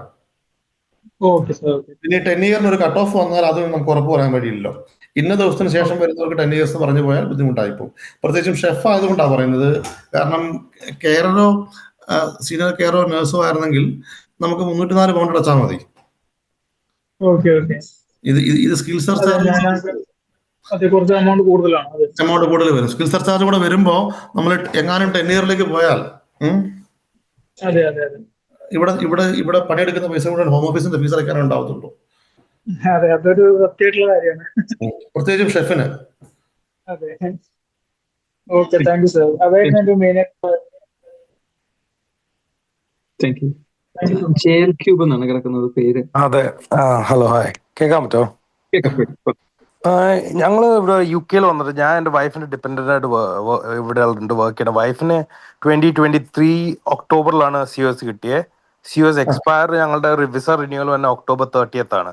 സോ ഹോസ്പിറ്റല് പറഞ്ഞേക്കണത് 30th of July ആകുമ്പോൾ COS തരാന്നാണ്. ഷീസ് വർക്കിംഗ് ബാൻഡ് 3 ആണ്.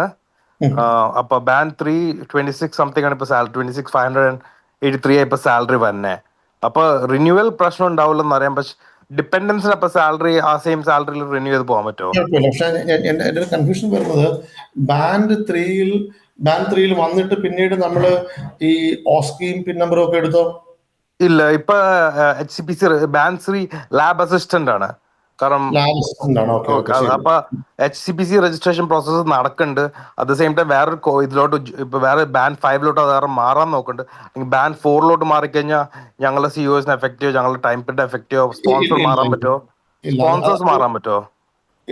ഇല്ല. നമ്മൾ അതിനെ സംബന്ധിച്ച് ഇപ്പം COS തന്നെ നോക്കിയാൽ അറിയാം. ഈ ബാൻഡ് അല്ല, ഈ ബാൻഡ് ഓഫ്കോഴ്സ് ഞാൻ നേഴ്സാണെന്ന് ചോദിക്കാൻ കാരണം നേഴ്സ് ആണെങ്കിൽ ബാൻഡ് 3 നിൽക്കുന്ന ഒരാളെ സംബന്ധിച്ച് 8 മാസത്തിനുള്ളിൽ അവർ ക്വാളിഫൈ ചെയ്യണം.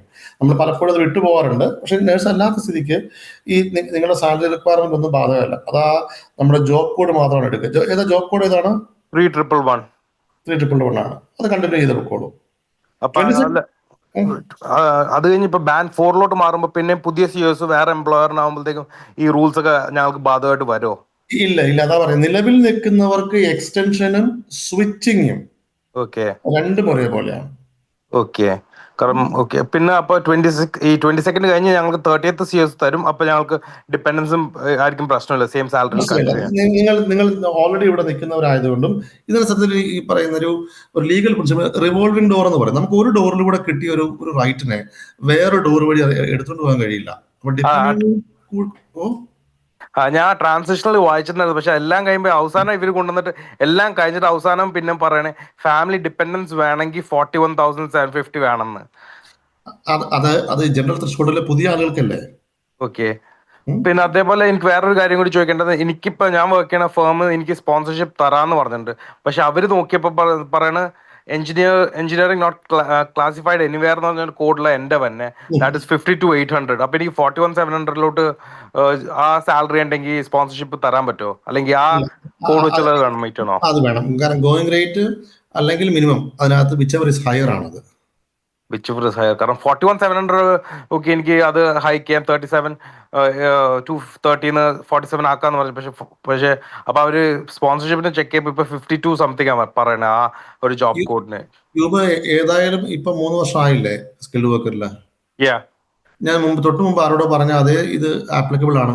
വീണ്ടും ഇനി ഒരു ഈ പറയുന്ന സ്കിൽ വർക്കിലേക്ക് സ്വിച്ച് ചെയ്താൽ നമ്മൾ വേറൊരു ഈ പറയുന്ന റെജീമിലേക്ക് വരികയും വീണ്ടും അവിടെ നിന്ന് 5 years ആവുകയും വേണം. അതെനിക്കറിയാം. പക്ഷെ ഞാൻ മനസ്സിലാക്കി ഇപ്പൊ എന്തെങ്കിലും പറ്റിക്കഴിഞ്ഞാൽ ഒരു ബാക്കപ്പ് ആയിട്ട് ഇപ്പൊ 22nd കഴിഞ്ഞിട്ടുള്ള എല്ലാവരും വിസ ഇപ്പൊ റിന്യൂ ചെയ്യാൻ കൊടുക്കണം. എനിക്കും എന്റെ കൊച്ചിനും ഇവിടെ നിൽക്കാൻ പറ്റിയില്ലെങ്കിൽ എന്റെ കമ്പനി സ്പോൺസർഷിപ്പ് ചെയ്താൽ എനിക്ക് at least she can continue working. ആ ഒരു ഇതിൽ 5 years ഒരാൾ കംപ്ലീറ്റ് ചെയ്ത് ഞങ്ങൾക്ക് പിന്നെ ആ ഇഷ്യൂ അറൈസ് ചെയ്യുന്നില്ലെന്നാ പറഞ്ഞത്. മനസ്സിലായി. ഡിപ്പെൻഡൻസിനെ കണ്ടിന്യൂ ചെയ്ത് പോകാൻ പറ്റും. അതുകൊണ്ട് അങ്ങനെ ഒരു ഈ പറയുന്ന പ്ലാൻ ബിയുടെ ആവശ്യം വരുന്നില്ല. കാരണം പ്ലാൻ എ ഫെയിൽഡ് ആവുന്നില്ലല്ലോ. ഓക്കെ. പിന്നെ ILR 5 years തന്നെയാണ്, അല്ലെങ്കിൽ ഞങ്ങൾക്ക് മാറോ? കാരണം ഞങ്ങൾ നേരത്തെ വന്നാറോ അല്ലെങ്കിൽ സത്യത്തിൽ അത് മാറില്ല. എന്റെ ഒപ്റ്റിമിസം ആകെ പറയുന്നത് ഈ പറയുന്ന അതിനൊരു കട്ട് ഓഫ് വന്നേക്കാം. 10 ഇയേഴ്സ് എന്നുള്ള അവരുടെ പോളിസിയാണ്, അവർ കൊണ്ടുവരും. അത് റെട്രോസ്പെക്റ്റീവ് ആവാനുള്ള സാധ്യത ഇല്ലെന്ന് തന്നെയാണ് എൻ്റെ വിചാരം. Okay okay okay. കാരണം ഞങ്ങൾ 2023 വന്ന പറഞ്ഞാൽ എനിക്ക് ഇത്രയും ഒരു ഞങ്ങൾ സ്റ്റുഡൻറ് വിസയിൽ എന്നിട്ട് കോഴ്സ് കംപ്ലീറ്റ് ചെയ്യണ മുമ്പ് വൈഫിന് ജോലി കിട്ടി, എന്നിട്ട് കോഴ്സും തീർത്ത് അത് കഴിഞ്ഞിട്ട് പ്രോഗ്രസ് ചെയ്യാൻ വേറെ 2-3 എക്സാംസ്. പക്ഷെ അതിൽ ഇയർലി വൺസ് ഇൻടേക്ക് ഉള്ളത്, കാരണം ഈ വർഷം കിട്ടിയില്ല, അടുത്ത വർഷം ഞങ്ങൾ അതിന് അപ്പൊ ബാൻഡ് പിന്നെയും മാറണം. അതാ ഇത്. അതാ ഞാൻ എപ്പോഴും അഡ്വൈസ് ചെയ്യുക, ഇപ്പോൾ നിൽക്കുന്ന ജോബ് കോഡിൽ നമുക്ക് കണ്ടിന്യൂ ചെയ്ത് പോകാൻ പറ്റുന്നുണ്ടെങ്കിൽ കാരണം അത്രയും ഏൺ ചെയ്ത പീരീഡ് നമുക്ക് പോകേണ്ട കാര്യമില്ലല്ലോ. ഓക്കെ. ഇപ്പോ ഒരു 3 ഇയേഴ്സ് ഏൺ ചെയ്തതല്ലേ. ഓക്കെ 3 ഇയേഴ്സ് ഏൺ ചെയ്ത് മാത്രമല്ല, നിങ്ങൾ പഴയ റൂൾസിലേക്ക് നിൽക്കുന്ന ഒരാളുമാണ്. ഓക്കെ. ഈ പറയുന്ന പുതിയ റെസ്ട്രിക്റ്റീവ് ആയ ഒരു റെജീമിലേക്ക് നമ്മൾ സ്വയം പോയി വീഴേണ്ട കാര്യമില്ല.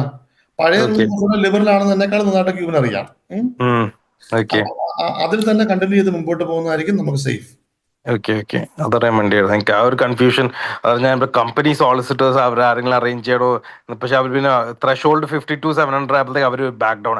41,700 വരെ അവർ ഓക്കെ ആയിരുന്നു, പക്ഷെ 52 എന്ന് പറയുമ്പോൾ ഭയങ്കര ഹൈ ആയിപ്പോയി അവർക്ക്. ഇപ്പൊ ഉള്ളത് കണ്ടിന്യൂ ചെയ്ത് പോയാൽ, കാരണം ഇപ്പൊ ഇവിടം വരെ എത്തി, ഇനി 2 വർഷത്തെ കാര്യമല്ലേ ഉള്ളൂ. ഓക്കെ ഓക്കെ ശരി. പിന്നെ അതേപോലെ തന്നെ മറ്റേ ഇംഗ്ലീഷ് പ്രൊഫഷൻസി, ഞാൻ ഇപ്പൊ IELTS ILR എന്തെങ്കിലും ചെയ്യണമെങ്കിൽ IELTS ചെയ്യണോ, അല്ലെങ്കിൽ എന്റെ നാർക്ക് ചെയ്താൽ മതി? എഞ്ചിനീയറിംഗും മാസ്റ്റേഴ്സും കഴിഞ്ഞിട്ട് നാർക്ക് ചെയ്താൽ മതി? നാർക്ക് ചെയ്താൽ ഏതാണ് നമുക്ക്, ഞാൻ പറയാം, ചിലപ്പം ചില ആൾക്ക് നാർക്ക് ചെയ്യാൻ ബുദ്ധിമുട്ടാവും, കാരണം അവിടെ ഓൾറെഡി ഈ മീഡിയം ഓഫ് ഇൻസ്ട്രക്ഷൻ ലെറ്റർ ഇല്ലെങ്കിൽ. ഓക്കെ. ഇപ്പൊ കഴിഞ്ഞ ദിവസം ഞാൻ പറഞ്ഞില്ല, എന്റെ ക്ലയൻസ് പലരും പലയിടത്തായിട്ട് പോയി വാങ്ങുന്നവരുണ്ട്, അല്ലെങ്കിൽ പാരന്റ്സിനൊക്കെ വിട്ടിട്ടേ. അപ്പൊ അവരെ സംബന്ധിച്ച് ചിലപ്പോൾ എളുപ്പം ഇവിടെ ഒരു 150 പൗണ്ട്സ് കൊടുത്താൽ ഇവിടെ എഴുതിയെടുക്കാവുന്നേ ഉള്ളൂ. Okay fine. നമ്മുടെ ഓൾറെഡി ഇരിപ്പുണ്ടെങ്കിൽ നല്ല കാര്യം, അല്ലെങ്കിൽ നമുക്കത് ഒപ്റ്റെയിൻ ചെയ്യാൻ എളുപ്പമാണെങ്കിൽ നമുക്ക് കുഴപ്പമില്ല. ഇല്ലെങ്കിൽ ആ 150 പൗണ്ട്സിന് വേണ്ടിയിട്ട് മാത്രം ബുദ്ധിമുട്ടുള്ള കാര്യമില്ല. ഇവിടെ എന്താ പറയാ, ട്രിനിറ്റി കോളേജിലോ അല്ലെങ്കിൽ ഈ PSL എവിടെയാണെന്ന് വെച്ചാൽ പെട്ടെന്ന് കിട്ടുന്ന സർട്ടിഫിക്കറ്റ് അല്ലേ. Okay okay fine. അല്ല ഞാൻ ഇപ്പൊ ഇത് വിസ മാറണമെങ്കിൽ നാർക്ക് ചെയ്യണോ വേണ്ട? നമ്മുടെ കൊളേറ്റ് ചെയ്യാനുള്ള നമ്മുടെ കൺവീനിയൻസ് ഏതാണോ അതനുസരിച്ച് ചെയ്താൽ മതി. Okay okay. Thank U. Okay thank U. എനിക്കൊരു 8 പേര് ഇനി ഹാൻഡ് റൈസ് ചെയ്തിട്ടുണ്ട്. എല്ലാവരും ഒന്ന് വളരെ ക്വിക്കായിട്ട് ചോദ്യം വളരെ ഷോർട്ടായിട്ട് ഒന്ന് ചോദിച്ച് പെട്ടെന്ന് പോയി കഴിഞ്ഞാൽ നമുക്ക് എല്ലാവരിലേക്കും ഒന്ന് കവർ ചെയ്യാം.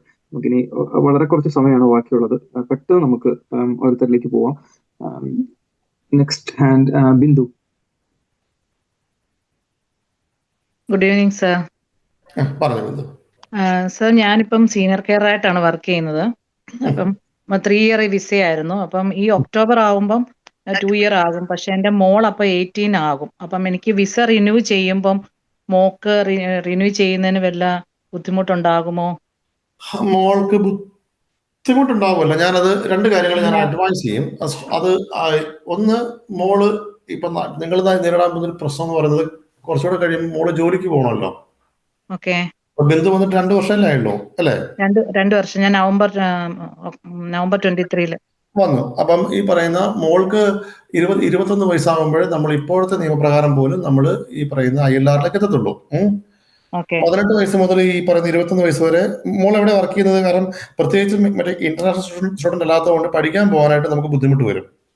മോളിപ്പം കോളേജിലാണ്, ഹെൽത്ത് ആൻഡ് സോഷ്യൽ. പിന്നെ ഡിഗ്രിക്ക് പോകാൻ പ്ലാൻ ചെയ്യുന്നുണ്ടോ? ഇത് കഴിഞ്ഞിട്ട് യൂണിക്ക് പോകണമെന്നുണ്ട്. അല്ല, യൂണിവേഴ്സിറ്റിയിലേക്ക് പോകുന്നത് ഈ പറയുന്ന യൂണിവേഴ്സിറ്റിയിലേക്ക് പോവാണെന്ന് കരുതാം. അങ്ങനെയാണെങ്കിൽ ഈ പറയുന്ന ഇന്റർനാഷണൽ ഫീസ് കൊടുത്ത് പോയാലും മോളുടെ അഡ്രസ്സ് നമ്മുടെ വീട്ടിൽ തന്നെ വെക്കുക. മോളുടെ അഡ്രസ്സ് നമ്മുടെ വീട്ടിൽ തന്നെ വെക്കുക. പിന്നെ ഡിപ്പെൻഡൻസി കണ്ടിന്യൂ ചെയ്യുക.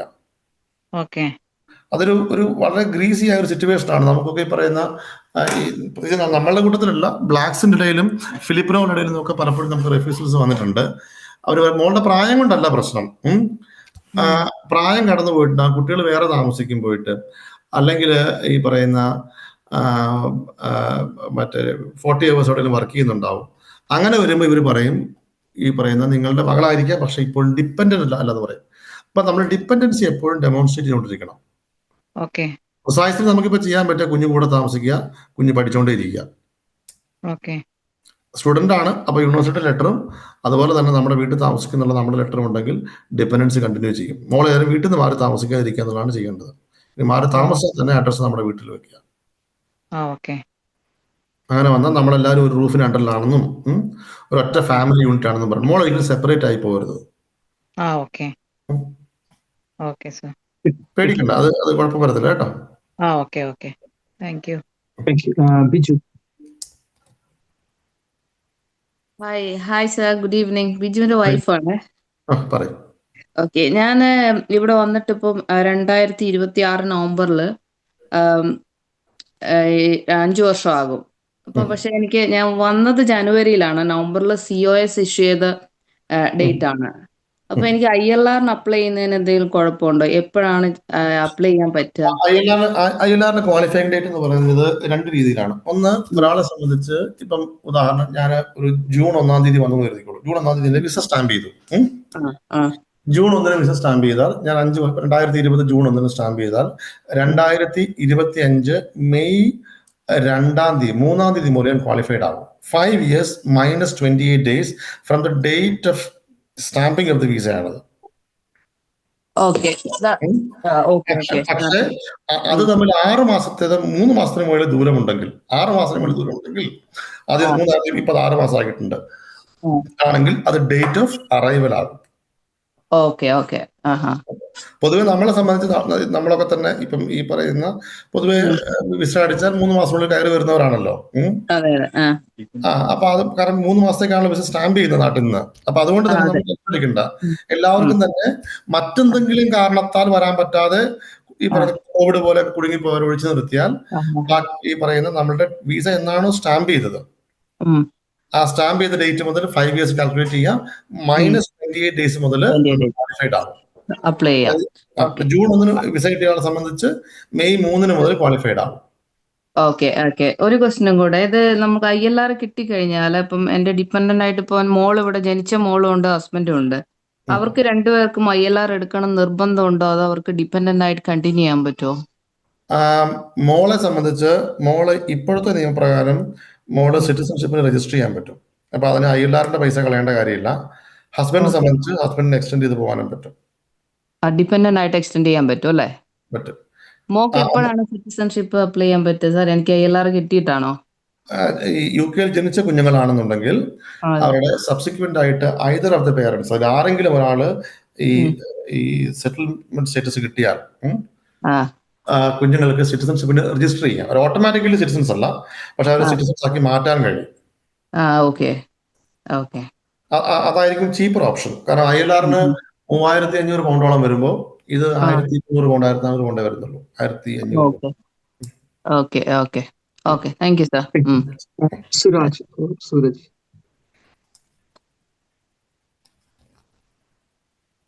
സൂരജ് കേൾക്കാവോ? അടുത്തേക്ക് പോകും. Khadeeja. Hello, hi sir, Sooraj ആണ്. അതായിരുന്നു, സോറി കേട്ടോ. ഹായ് സാർ, ഞാൻ സ്റ്റുഡന്റ് വിസയിൽ 2022 ഫെബ്രുവരിയില് കേരളോട്ട് മാറിയതാണ്. 6146 ആയിരുന്നു ആ കാലത്ത് ജോബ് കോഡ്. അപ്പൊ ഞങ്ങൾക്ക് നമുക്ക് അതിനുശേഷം നമ്മള് 5 year വിസ ആയിരുന്നു. 5 year തന്നെയാണ് ഇപ്പൊ കണ്ടിന്യൂ ചെയ്യുന്നത്. ആ സെയിം കണ്ടിന്യൂഷൻ തന്നെയായിരുന്നു. പക്ഷെ ഇപ്പോഴും നമുക്ക് കിട്ടുന്നത്, അതായത് കറന്റ്ലി ആസ് ഓഫ് ടുഡേ എനിക്ക് കിട്ടുന്ന സാലറി മിനിമം വേജ് ആണ് 12.21. അത് മതി. ഞാൻ തൊട്ട് മുമ്പ് ആരോ ചോദിച്ചപ്പോൾ ഞാനത് പറഞ്ഞിരുന്നു. ഞാൻ പറഞ്ഞില്ല, അതിനകത്ത് നമുക്കൊരു സംശയം വരുന്നത്, നമുക്ക് ശേഷം വന്നവർക്ക് 12.82 കിട്ടുന്നുണ്ടല്ലോ, നമുക്ക് 12.21 സംശയം നമുക്കുണ്ടാവും. അപ്പൊ നിങ്ങൾക്ക് 2022 സാലറി എന്ന് പറയുന്നത് എനിക്ക് അന്ന് 12.21 ആയിരിക്കും. സോറി, അന്ന് 10.21 ആയിരിക്കും. അന്ന് ആദ്യം 10.10 ആയിരുന്നു, പിന്നീട് 10.21 പിന്നീട് എനിക്ക് 10.10 10.10 10.21 10.42 10.75 ഇങ്ങനെയാണ് മേലോട്ട് കയറി വന്നത്. അപ്പൊ നിങ്ങളെ സംബന്ധിച്ച് പിന്നീട് അതിനനുസരിച്ച് വന്നിരിക്കുന്ന നാഷണൽ ലിവിംഗ് വേജിന്റെ ഹൈക്കിനനുസരിച്ച് മാറിയാൽ മതി. അപ്പൊ അതായത് നമുക്ക് ഇപ്പം നാഷണൽ മിനിമം വേജ് മതി. ഇപ്പൊ കിട്ടുന്ന 12.21 മതി. അൺഫോർച്ചുനേറ്റ്ലി 3 വർഷമായിട്ട് വർക്ക് ചെയ്യുന്ന സൂരജിന്റെ മുമ്പിൽ കൂടെ നാളെ COS കിട്ടുന്ന ആൾക്ക് 12.82 സാലറി എംപ്ലോയർ കൊടുക്കേണ്ടി വരും. Okay, okay. അതായത് ഇപ്പൊ നമ്മള് COSല് നമുക്ക് ഉണ്ടായിരുന്ന അവേഴ്സ് 39 അവേഴ്സ് ആയിരുന്നു ഞങ്ങൾക്ക്. ആ അവർ നമ്മൾ മെയിൻറ്റെയിൻ ചെയ്യണം, പ്ലസ് മിനിമം പ്ലസ് സാലറി. കാലാകാലങ്ങളിൽ ഇപ്പൊ അത് മിനിമം വേജ് ആണെന്നുള്ളേ ഉള്ളൂ. കാലാകാലങ്ങളിൽ അവർ വരുത്തിയ ഹൈക്കിനനുസരിച്ച് ഇത് കൂടണം. പക്ഷെ 12.82 എന്ന് പറയുന്നതുമായിട്ട് നമ്മൾ കൂട്ടി വായിക്കേണ്ട. അത് പുതിയ COS അവർ വന്നിരിക്കുന്ന ഒരു റെസ്ട്രിക്ഷൻ ആണത്. ഓക്കെ. അതായത് ഇപ്പം പക്ഷെ നമുക്ക് നമ്മളുടെ ഒരു കമ്പനിയുടെ ഒരു പോളിസി വെച്ചിട്ട് ഇവര് നമുക്ക് മിനിമം വേജസ് തരും. ഇപ്പൊ നെക്സ്റ്റ് ഇയറും ഇതെന്തെങ്കിലും ഹൈക്ക് വന്നാലോ, ഈ 12.82 ഹൈക്ക് ചെന്ന് 13.10 ആയി എന്നാലും ആ സമയത്ത് ചിലപ്പോൾ 12 സംതിങ് ആയിരിക്കും നമ്മളെ നാഷണൽ മിനിമം വേജ്. ആ മിനിമം വേജ് നിങ്ങളുടെ ഡ്രാഗ് ചെയ്തിരിക്കുക. അതുകൊണ്ടാണ് ഇപ്പോഴത്തെ 12.82 സൂരജ് പറഞ്ഞ പോലെ ഇപ്പോഴത്തെ 12.82 നാളെ ഒരു നിയമപ്രകാരം അവർ 13.5 ആക്കിയാലും ചിലപ്പോൾ അന്നേരത്തെ നാഷണൽ മിനിമം വേജ് എന്ന് പറയുന്നത് 12.82 ആണ്. നിങ്ങൾക്ക് അത് തന്നാൽ മതി. പകരം സമാധാനിക്കാൻ ഒരു മാർഗം പറയാം. മറ്റവരെക്കാളും 3 വർഷം മുമ്പ് നമുക്ക് PR കിട്ടുന്ന ഒരു സമാധാനിക്കാം. നമ്മളെക്കാളും അവർക്ക് 50 മിനിറ്റ്സ് കൂടുതൽ ഉണ്ടാവും. പക്ഷെ പൈസയുടെ അത് നമുക്ക് അത് വലിയ വിഷയം ഇല്ല. കാരണം നമ്മളെ സംബന്ധിച്ചിടത്തോളം ഇപ്പൊ ആ ഒരു ചെറിയ പിയുടെ വ്യത്യാസം അതങ്ങനെ വലിയൊരു എഫക്ട് നമുക്ക് ചെയ്യത്തില്ല. 1 മണിക്കൂർ കൂടുതൽ ഷിഫ്റ്റ് ചെയ്താൽ തീരാവുന്ന. അത് കെയറർ ആയതുകൊണ്ടാണ് ആ ബുദ്ധിമുട്ട് വന്നത്. തിരിച്ച് ഒരാളെ ഈ മറ്റു ഷെഫ് പോലത്തെ ജോലി എടുത്ത് നോക്കിയേ. കാരണം എനിക്ക് 29,000 മതി, എനിക്ക് ജോലി കിട്ടും. പുതിയ ആൾക്ക് 40,000 വേണം, ആൾക്ക് ജോലി കിട്ടില്ല. ചില സ്ഥലങ്ങളിൽ ത്രഷോൾഡ് താഴെ ഇരിക്കുന്നതല്ലേ നമുക്ക് ജോലി കിട്ടാൻ എളുപ്പം. അതാ. ഓക്കെ. അപ്പൊ ഇതാണ് കാരണം ഈ ഒരു കഴിഞ്ഞ ഒരു 1-2-6-7 മാസമായിട്ട് ഇങ്ങനെ ഒരു പ്രശ്നം വന്നപ്പോ ജസ്റ്റ് ഒന്ന് ILRന്റെ റിക്വയർമെന്റ് കൃത്യം അങ്ങനെ തന്നെ അവർ തിരിച്ചത്. അതായത് ഈ 9 ഏപ്രിലിന് മുമ്പ് കിട്ടിയവർക്ക് 12.21 അവരുടെ സാലറി ഉയർത്തുക, അതിനുശേഷം വന്നവർക്ക് 12.82 ആക്കാൻ പറഞ്ഞു. ഓക്കെ. അപ്പൊ ആ ഒരു നല്ലൊരു കൺഫ്യൂഷൻ ഉണ്ടായിരുന്നു. അപ്പൊ അതിന് ഞങ്ങൾക്ക് കുറച്ച് സോളിസിറ്റേഴ്സിന് നമ്മൾ കണ്ടു, പക്ഷെ വ്യക്തമായിട്ട് ഒരിടത്തിനും നമുക്കൊരു ഉത്തരം കിട്ടിയിട്ടില്ല. എല്ലാവരും കാറ്റഗോറിക്കലി അത് തന്നെയാണ് ഞാൻ ഈ പറയുന്നത്. ബാക്കി എല്ലാ കാര്യങ്ങളും ഇതേ 100% എനിക്ക് ഉറപ്പാണ്. ഓക്കെ സാറേ. സൂരജിനോട് ഞാൻ ഷെഫിനെ കുറിച്ച് അറിയിച്ചു നോക്കാൻ പറഞ്ഞത്. സാലറി കുറഞ്ഞ ഷെഫിന് എംപ്ലോയബിലിറ്റി കൂടും, നാളെ ജോലി കിട്ടാൻ എളുപ്പം ഉണ്ടാവും. ഇപ്പൊ മറ്റൊരു സുഹൃത്ത് പറഞ്ഞ ഓർമ്മയില്ല. കാരണം പുള്ളിയുടെ ജോലി ഓഫർ ചെയ്യുമ്പോൾ ഗോയിങ് റേറ്റ് കാണിക്കുന്നത് 52,000 ആണ്. 52,000 ആകുമ്പോൾ ജോലി കിട്ടാൻ ബുദ്ധിമുട്ടാവും. ചില സമയങ്ങളിൽ സാലറി താഴോട്ടിരിക്കുന്നതാണ് നമുക്ക് നല്ലത്. നമ്മുടെ എംപ്ലോയബിലിറ്റി കൂടും, സാധ്യതയും കൂടുതൽ. ഓക്കെ. അപ്പൊ നമ്മളെ കേസില് നമുക്ക് കുഴപ്പമില്ല. അതാണ് നിങ്ങൾ ഇനിയൊരു COS എടുക്കുമ്പോൾ നിങ്ങളുടെ പ്രശ്നം നിങ്ങൾ 5 years ആയതുകൊണ്ടാണ്. അത് പ്രശ്നമല്ല, അത് ഗുണമാണത്. എന്നാൽ വേറെ എങ്ങോട്ടെങ്കിലും സ്വിച്ച് ചെയ്യുകയാണെങ്കിൽ അല്ലെങ്കിൽ ഇവിടെ തന്നെ എക്സ്റ്റെൻഡ് ചെയ്യേണ്ടി വന്നാൽ അന്നേരം 12.82 അല്ലെങ്കിൽ ആ സമയത്ത് സാലറി എന്താണോ വേണം. അല്ല, ഇപ്പൊ നമ്മള് സാറേ വേറെ ഇപ്പൊ ഈ ഒരു 5 year കിട്ടിയത് കൊണ്ട് നമുക്ക് ഇനി എക്സ്റ്റൻഷന് പോകേണ്ട ആവശ്യമില്ലല്ലോ. എൻഡ് ഓഫ് ദാറ്റ് നമുക്ക് ILR അപ്ലൈ ചെയ്യാവുന്നതേ ഉള്ളൂ. സൂരജിനെ സംബന്ധിച്ച് ഇപ്പൊ ഏറ്റവും സേഫ് ആയി നിൽക്കുന്നതാണ് ഈ ഫ്ലോ. ഇങ്ങനെ തന്നെ പോവുക. 2027 PR എന്താണെങ്കിലും കിട്ടും. ഓക്കെ. അപ്പൊ ഇതുപോലെ തന്നെ അങ്ങ് പണിയെടുത്തങ്ങ് നിൽക്കുക. ഇതുപോലെ പണിയെടുത്തൊക്കെ നിന്നാൽ മതി. 2 കൊല്ലം കൊണ്ട് PR കിട്ടും. ഓക്കെ സാറേ. അടുത്തല്ലേക്കും ഖദീജ. വളരെ കുറച്ച് സമയമുള്ളൂ. എല്ലാവരും ഒന്ന് വേഗം ഒന്ന്. ഹലോ സാറേ, ഞാന് ഖദീജയുടെ ഹസ്ബൻഡാണ്. ഞാനിപ്പോ മുമ്പ് പറഞ്ഞ കാര്യങ്ങൾ ഞാൻ കേട്ടിരുന്നു. അപ്പൊ സാറേ എന്താന്ന് വെച്ചാല് വൈഫ് ഇപ്പൊ PSWല് ബാൻഡ് 3 ആയിട്ട് NHSൽ വർക്ക് ചെയ്യുവാണ്. ഇപ്പൊ നിലവിൽ ഞങ്ങളുടെ സാഹചര്യം ഞങ്ങൾക്ക് വിസ കിട്ടിയിട്ടില്ല. അപ്പോൾ സാലറി മീറ്റ് ചെയ്യൊന്നുമില്ല. ഞങ്ങളുടെ കുഞ്ഞ് നാട്ടിലാണുള്ളത്. ഇൻ കേസ് പിന്നീട് എപ്പോഴെങ്കിലും ഈ സാലറി മീറ്റ് ചെയ്ത് വിസ സപ്പോർട്ട് കിട്ടിയാൽ ഞങ്ങൾക്ക് കുഞ്ഞിനെ കൊണ്ടുവരാൻ കഴിയുമോ എന്നുള്ളതാണ്. എന്തെങ്കിലും അതിൻ്റെ അകത്ത് അതൊരു ഹ്യൂമൻ റൈറ്റ്സ് ചോദ്യമാണത്. ഇപ്പം ഇപ്പൊ ഒരു ഡിപ്പെൻഡൻസ് എന്ന് മാത്രമേ പറഞ്ഞിട്ടുള്ളൂ. പറഞ്ഞിട്ടുണ്ട് ഡിപ്പെൻഡൻസ് അലൗഡ് അല്ല എന്നുള്ളത്. അപ്പൊ അത് ഈ നിങ്ങൾക്ക് 2 പേർക്കും സെപ്പറേറ്റ് വിസയാണ് തരാമെന്ന് പറഞ്ഞിരിക്കുന്നത്? അല്ലല്ല, NHSല് ബാൻഡ് 3യിലായിട്ടാണ് അവള് വർക്ക് ചെയ്യുന്നത്. ബാൻഡ് 3 എന്തായിട്ടാണ്? Health care assistant. അപ്പോഴും ഈ പറയുന്ന 6131ലോ? അതെ അതെ, 6131 തന്നെയാണ്. കേട്ടില്ല. 6131 തന്നെയാണ്. 6131 തന്നെയാണ്. ഈ RQF ലെവൽ 6 താഴേക്ക് പോവുകയാണെന്നുണ്ടെങ്കിൽ പിന്നെ നിങ്ങൾക്ക് 2 പേർക്കും അത് കിട്ടാതെ വരും. 6131 സംബന്ധിച്ച് ഞാൻ എക്സ്പെക്ട് ചെയ്യുന്നത് 22 കൂടി അവർ ഓൾറെഡി അതൊരു പ്രോബ്ലം ഐഡന്റിഫൈ ചെയ്തിട്ടുണ്ട്. പക്ഷേ അപ്പോഴും NHS പ്രശ്നം വരുന്നില്ല എന്നതിന് കാരണം ഈ നഴ്സിംഗ് ഹോം ആണെങ്കിൽ പോലും നേഴ്സ് ഉണ്ടെങ്കിൽ ഈ പറയുന്ന 6131 വർക്കബിൾ ആണെങ്കിൽ ഹോസ്പിറ്റൽ എന്താണെങ്കിലും വർക്കബിൾ ആവണം. അതൊരു കൺഫ്യൂസിങ് സാധനമാണത്. ഒരു 22 കഴിയുമ്പോൾ എന്നെ വിളിക്കും. ആയിക്കോട്ടെ. സാറിന്റെ നമ്പർ നവീൻ തരും. വേറൊന്നുമല്ല, നിങ്ങൾ രണ്ടുപേർക്കും വിസ കിട്ടിയാൽ അവിടെയും ഈ പറയുന്ന ഒരു ഹാർഡ് ആൻഡ് ഫാസ്റ്റ് റൂൾ അല്ല ഞാൻ പറയുന്നത്, കുഞ്ഞിന് വേണ്ടി അപ്ലൈ ചെയ്ത് നോക്കാവുന്നതുമാണ്. സാറേ ഇതിലൊരു ഇതെന്താന്ന് വെച്ചാൽ എനിക്ക് കുഞ്ഞ് ഇവിടെ വന്നിട്ട് ഉണ്ടായത്. അപ്പൊ ഞങ്ങൾ ഈ PSW ഞങ്ങൾ വന്ന് പുള്ളിക്കാരി ഒരു 6 മന്ത് കഴിഞ്ഞ് പ്രഗ്നന്റ് ആയി, പിന്നെ കുഞ്ഞുണ്ടായി. 1 വയസ്സ് വരെ കുഞ്ഞ് ഇവിടെ ഉണ്ടായിരുന്നു. പക്ഷെ ഞങ്ങൾക്ക് രണ്ടുപേർക്കും വർക്കിന് പോകാനോ ഞങ്ങൾക്ക് ഇത് സർവേ പോയത്. ആ സാഹചര്യത്തിൽ ഒരു ഫിനാൻഷ്യലി ടൈറ്റും ബുദ്ധിമുട്ടും കൊണ്ട് അന്നേരം അങ്ങനെ ചെയ്യേണ്ടി വന്നു. എന്താണ് കുഴപ്പമെന്നറിയാം, പോസ്റ്റ് സ്റ്റഡി വർക്കിന് പോകുമ്പോ കൊടുത്താൽ മതിയായിരുന്നു. ഇപ്പം എന്താണെന്ന് വെച്ചാൽ നമുക്ക് അതൊരു ഫോം ഇല്ല ഇടാനായിട്ടേ. നിങ്ങൾ തന്നെ കാര്യം നോക്കിയാൽ മതി. നമ്മൾ എന്ത് ഫോം ഇടും, നമുക്ക് കുഞ്ഞിനെ കൊണ്ടുവരണമെങ്കിൽ ഒരു ഫോം ഇടണ്ടേ? അതിനൊരു ഫോം ഇല്ല. പോസ്റ്റ് സ്റ്റഡി വർക്കിന്റെ ഡിപ്പെൻഡന്റ് എന്ന് പറഞ്ഞ ഒരു ലിങ്ക് വേണ്ടേ നമുക്ക്? അതൊരു അബദ്ധമായിരുന്നു. നിങ്ങൾ സ്കിൽ വർക്കിലേക്ക് കയറിയിട്ട് നമുക്ക് നോക്കാം. ഇപ്പൊ ഇനി ഇൻ കേസ് ഇതില് എന്തെങ്കിലും വിസ കിട്ടിയാല് ഇപ്പത്തെ ഇതനുസരിച്ച് നമുക്ക് ഡിപ്പെൻഡന്റ് ആഡ് ചെയ്ത് കൊണ്ടുവരാൻ കഴിയുമെന്നുള്ളത് അതിന്റെ ലിങ്കും പ്രൊഫഷനും ഉള്ളത് കൊണ്ടും ഈ പറയുന്ന അതിനകത്തേക്ക് തന്നെ നമുക്ക് ആഡ് ചെയ്യാനും പറ്റണം.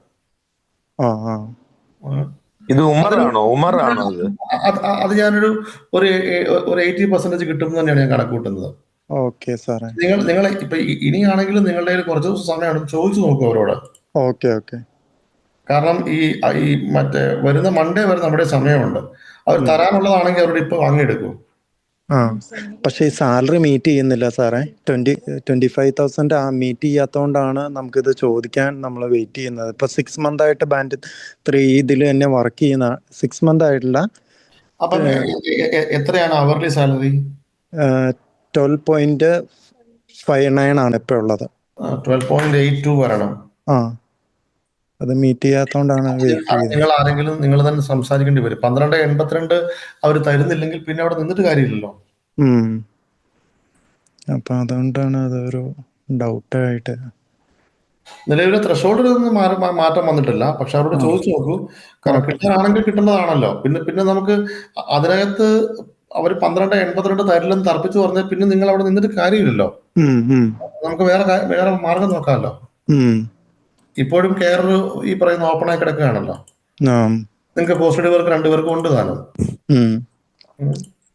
ഓക്കെ സാറേ. സാറിന്റെ നമ്പർ ഒന്ന് ഞാൻ നവീൻ തരും. ഓക്കെ. ഇതിനകത്ത് ചാറ്റിൽ എനിക്കൊന്ന് നമ്പർ ഒന്ന് ഇട്ടിരുന്നാലും മതി. ഞാൻ ആയിക്കോട്ടെ. അടുത്തല്ലേക്കും ലിഷോയ് ചാറ്റോട് ഞാൻ ഇട്ടേക്കാം. Sir good evening. ഞാൻ ലിഷോയാണേ.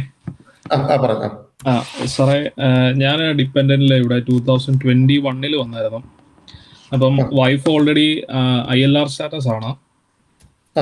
അപ്പം മൂത്ത കുഞ്ഞ് ഇവിടെ UK ബോൺ ആണ്. അപ്പം രണ്ടാമത്തെ കുഞ്ഞ് ഇന്ത്യയിലാണ് ബോൺ. അപ്പം മൂത്ത കുഞ്ഞിനെ ഇപ്പം സാർ പറഞ്ഞ പോലെ ഇപ്പം ഡയറക്ട്ലി സിറ്റിസൺഷിപ്പ് അപ്ലൈ ചെയ്യാമല്ലോ. ഇപ്പം either of the parents ILR status ആയതുകൊണ്ട്. അപ്പൊ രണ്ടാമത്തെ കുഞ്ഞ് ഇപ്പം ഓൾറെഡി ഡിപ്പെൻഡന്റ് വിസയിലാണ്. അപ്പം അത് കുറച്ച് പൈസ പോകും. അത് കുഞ്ഞിനെ നിങ്ങൾ എൻട്രി ക്ലിയറൻസ് അല്ലേ കൊണ്ടുവന്നത്?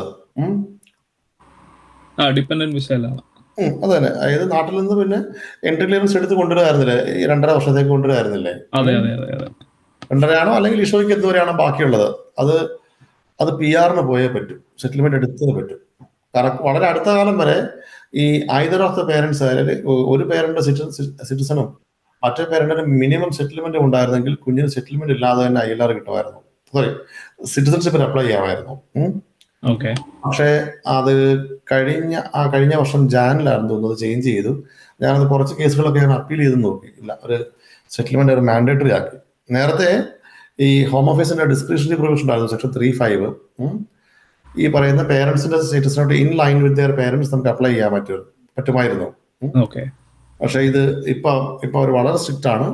അപ്പോൾ എന്നാണോ ലിഷോയ് ILR ഹോൾഡർ ആവുന്നത്. അപ്പോൾ കുഞ്ഞിനെയും കൂടെ ILRന് ചേർത്ത് പിന്നീട് ലിഷോയ് സിറ്റിസൺഷിപ്പിന് പോകുമ്പോൾ കൂടെ പോകേണ്ടി വരും. പ്രിസൈസ്ലി ലിഷോയുടെ സ്റ്റേറ്റസുമായിട്ട് അറ്റാച്ച്ഡ് ആണ് കുഞ്ഞിന്റെ സ്റ്റേറ്റസ്. ഓക്കെ സാറേ, അപ്പം ഞാൻ 2026 ജാനിൽ എനിക്ക് ILR അപ്ലൈ ചെയ്യാൻ എലിജിബിൾ ആണ്. അപ്പൊ കുഞ്ഞിനെ കൂടെ കൊടുക്കാം. എന്നിട്ട് തൊട്ട് പുറകെ കുഞ്ഞിന് സമയം നോക്കേണ്ട കാര്യമില്ല. ഓക്കെ. എന്നിട്ട് പിന്നീട് ലിഷോയുടെ കൂടെ തന്നെ തൊട്ട് പുറകെ തന്നെ അപ്പോഴത്തേക്കും വൈഫിന് സിറ്റിസൺഷിപ്പ് ഉണ്ടെങ്കിൽ ലിഷോയ്ക്കും കുഞ്ഞിനും കൂടെ പെട്ടെന്ന് കൊടുക്കാൻ പറ്റും, വെയിറ്റ് ചെയ്യാതെ തന്നെ. Okay okay okay okay okay സാറേ, മനസ്സിലായി. Thank you. അപ്പൊ അതിനകത്ത് ഞാനത് വളരെ കാറ്റഗോറിക്കലി പറയുന്നത്, ഞാനതിന് പഠിച്ച പണി 18 നോക്കിയതാണ്. അതായത് ചില ഫാമിലികളിലൊക്കെ ഈ ഇപ്പം 5 പേരുള്ള കുടുംബത്തിൽ അച്ഛനും അമ്മയും 2 സിബ്ലിങ്സും ചിലപ്പം സിറ്റിസൺ ആയിട്ടുണ്ടാവും. ഓക്കെ. എന്നിട്ട് പോലും ഞാൻ അത്തരം കേസുകളിൽ പോലും നമ്മൾ ഫൈറ്റ് ചെയ്ത് നോക്കിയിട്ട് തന്നില്ല അവര്. അതായത് ഒരു ഫാമിലി യൂണിറ്റിൽ 5 പേരുണ്ട്, 4 പേർക്ക് സിറ്റിസൺഷിപ്പ് ഉണ്ട്, ഇളയ കുഞ്ഞ് മാത്രം നാട്ടിൽ ജനിച്ചു പോയി എന്ന് പറഞ്ഞ് നമ്മൾ കൊടുത്തിട്ടും ഇല്ല. ഒരു അഡമന്റ് ആണ്, ഒരു ഡിസ്ക്രിപ്ഷൻ എന്ന് പറഞ്ഞത് ഡിസ്ക്രിപ്ഷൻ തരാൻ എൻ്റെ അർത്ഥം, ഞങ്ങൾക്ക് വേണമെങ്കിൽ തന്നാൽ മതി എന്ന് പറയും. ഓക്കെ. അപ്പം സാർ പറയുന്ന അഡ്വൈസ് ഇപ്പം 26 ജാനിൽ ഞാൻ ILR അപ്ലൈ ചെയ്യുന്ന സമയത്ത് തന്നെ കുഞ്ഞിനും കൊടുക്കുക. എന്നിട്ട് ഈ പറയുന്ന കുഞ്ഞിനും ലിഷോയ്ക്കും തൊട്ട് പുറകെ തന്നെ ആ സമയത്ത് വൈഫിന് സിറ്റിസൺഷിപ്പ് ആയെങ്കിൽ പിന്നീട് നിങ്ങൾ 12 മാസം വെയിറ്റ് ചെയ്യട്ടെ, നിങ്ങൾക്ക് വ്യത്യാസം കൊടുക്കാം. Okay okay okay okay okay sir, thank you so much. Thank you. Ajay. Hello, പറഞ്ഞോളൂ. എൻ്റെ പേര് അജയ്. ഞാൻ പ്രിസൺ സർവീസിലാണ് വർക്ക് ചെയ്യുന്നത്. അപ്പോൾ ഞാൻ മുമ്പ് അഡ്മിൻ ആയിരുന്നു. അപ്പോൾ സാലറി ത്രഷോൾഡിന്റെയും വിസയുടെ ഇഷ്യൂസ് ഒക്കെ കാരണം ഞാൻ റീസെന്റ് പ്രിസൺ ഓഫീസറായിട്ട് സ്വിച്ച് ചെയ്തായിരുന്നു. അപ്പോൾ ജോബ് കോഡ് വരുന്നത് 3314 ആണ്. പക്ഷെ അപ്പോൾ ഞാൻ COസിന് ആപ്ലിക്കേഷൻ 20th മെയിന് കൊടുത്തിട്ടുണ്ടായിരുന്നു. പക്ഷെ ഇപ്പൊ റൂള് പെട്ടെന്ന് മാറിയപ്പോഴത്തേക്കും എന്റെ ഗ്രാജുവേറ്റ് വിസ തീരുന്നത് 22nd ഓഗസ്റ്റ് ആണ്. അപ്പൊ അവരടുത്ത് കുറെ രീതിയിൽ യൂണിയൻ വഴിയും ഒക്കെ റിക്വസ്റ്റ് ചെയ്തപ്പോൾ അവര് പറഞ്ഞിരിക്കുന്നത് വിസ എക്സ്പയറി പ്രയോറിറ്റി അനുസരിച്ചാണ് അവർ പ്രോസസ് ചെയ്തുകൊണ്ടിരിക്കുന്നത് എന്നാണ് പറഞ്ഞത്. അപ്പോൾ ഇപ്പൊ ഒരു ഹോപ്പ്ഫുള്ളി വെയിറ്റ് ചെയ്തുകൊണ്ടിരിക്കുകയാണ് 22nd ആകുമ്പോഴത്തേക്ക് കിട്ടും എന്നുള്ളത്. അപ്പൊ 2 കാര്യമാണ്. ഇൻ കേസ് 22nd കിട്ടിക്കഴിഞ്ഞാലും അത് പിന്നീട് എക്സ്റ്റെൻഡ് ചെയ്യാം. After means most probably 2 years അല്ലേ കിട്ടുള്ളൂ ഗ്രാജുവേറ്റ് ആയതുകൊണ്ട്, മറ്റേ ലോവർ. അപ്പൊ അതിനുശേഷം എക്സ്റ്റെൻഡ് ചെയ്യാൻ പറ്റുമെന്നുള്ളതാണ് ഫസ്റ്റ് ഒരു ഡൗട്ട്. അതൊരു പ്രശ്നമാണ്. മെഡിക്കൽ റൂം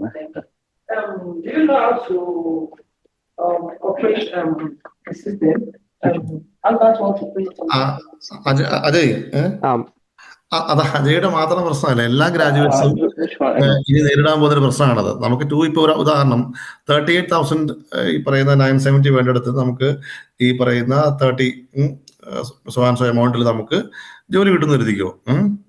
എന്നിട്ട് 2 years ഡൗൺ ദ ലൈൻ നമ്മൾ എംപ്ലോയറോട് പോയിട്ട് എനിക്ക് 42 തരണമെന്ന് പറഞ്ഞാലേ.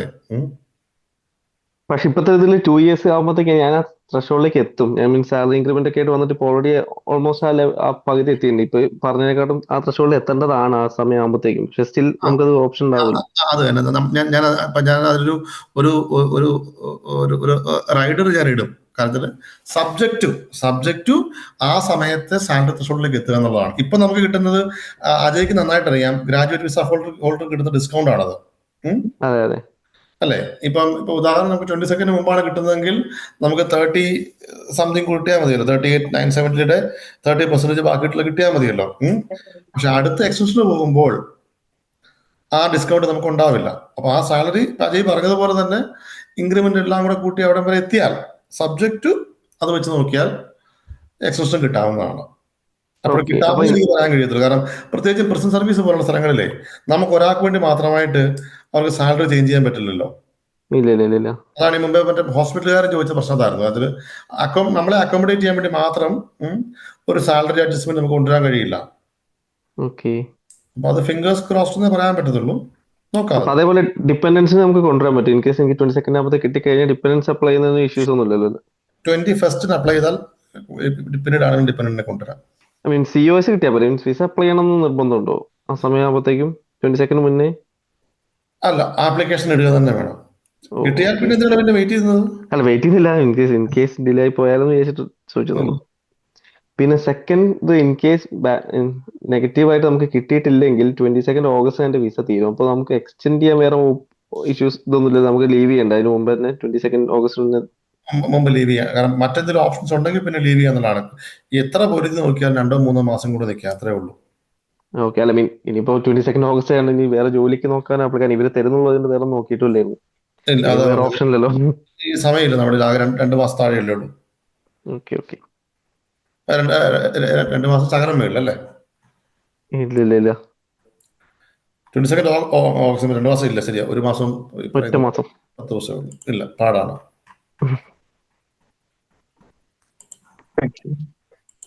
അടുത്ത ആളിലേക്ക് പോവാം. അനു ഇബ്രാഹിം. ഹലോ, കേൾക്കാമോ സർ? പറയൂ. ആക്ച്വലി ഞാൻ ഇതിനു മുന്നേ ചോദിച്ച ക്വസ്റ്റ്യൻ ആണോ എന്ന് അറിയില്ല, ഞാൻ ഡ്യൂട്ടിയിലായതുകൊണ്ട് കേട്ടില്ലായിരുന്നു. എൻ്റെ ഇത് ഹസ്ബൻഡ് ഷെഫ് വിസയിലാണ്. ഇപ്പൊ 2022 ഒക്ടോബർ 16 നമുക്ക് വിസ കിട്ടിയിട്ടുണ്ടായിരുന്നത്. ഈ 16 3 ഇയർ കംപ്ലീറ്റ് ആയി, കമ്പനി പുതുക്കുന്നതുമായിരുന്നു. പേടിക്കേ വേണ്ട, 2024 മുമ്പുള്ള കാറ്റഗറി ആയതുകൊണ്ട് നിങ്ങൾക്ക് പേടിക്കേ വേണ്ട. അല്ല, പ്രശ്നം എന്താന്ന് വെച്ചാൽ ആളുടെ ഇപ്പോഴത്തെ സാലറി CDP പോസ്റ്റില 31,200 ആണ്.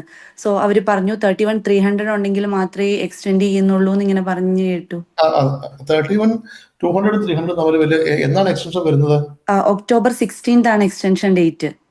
അങ്ങനെയാണെങ്കിൽ ഒരു കാര്യം ചെയ്യൂ, അവരോട് ഇപ്പൊ COS തരാൻ പറയൂ. ചോദിച്ചു. അപ്പൊ അവര് പറയുന്നത് 3 months മുമ്പ് തരാൻ പറ്റത്തില്ല.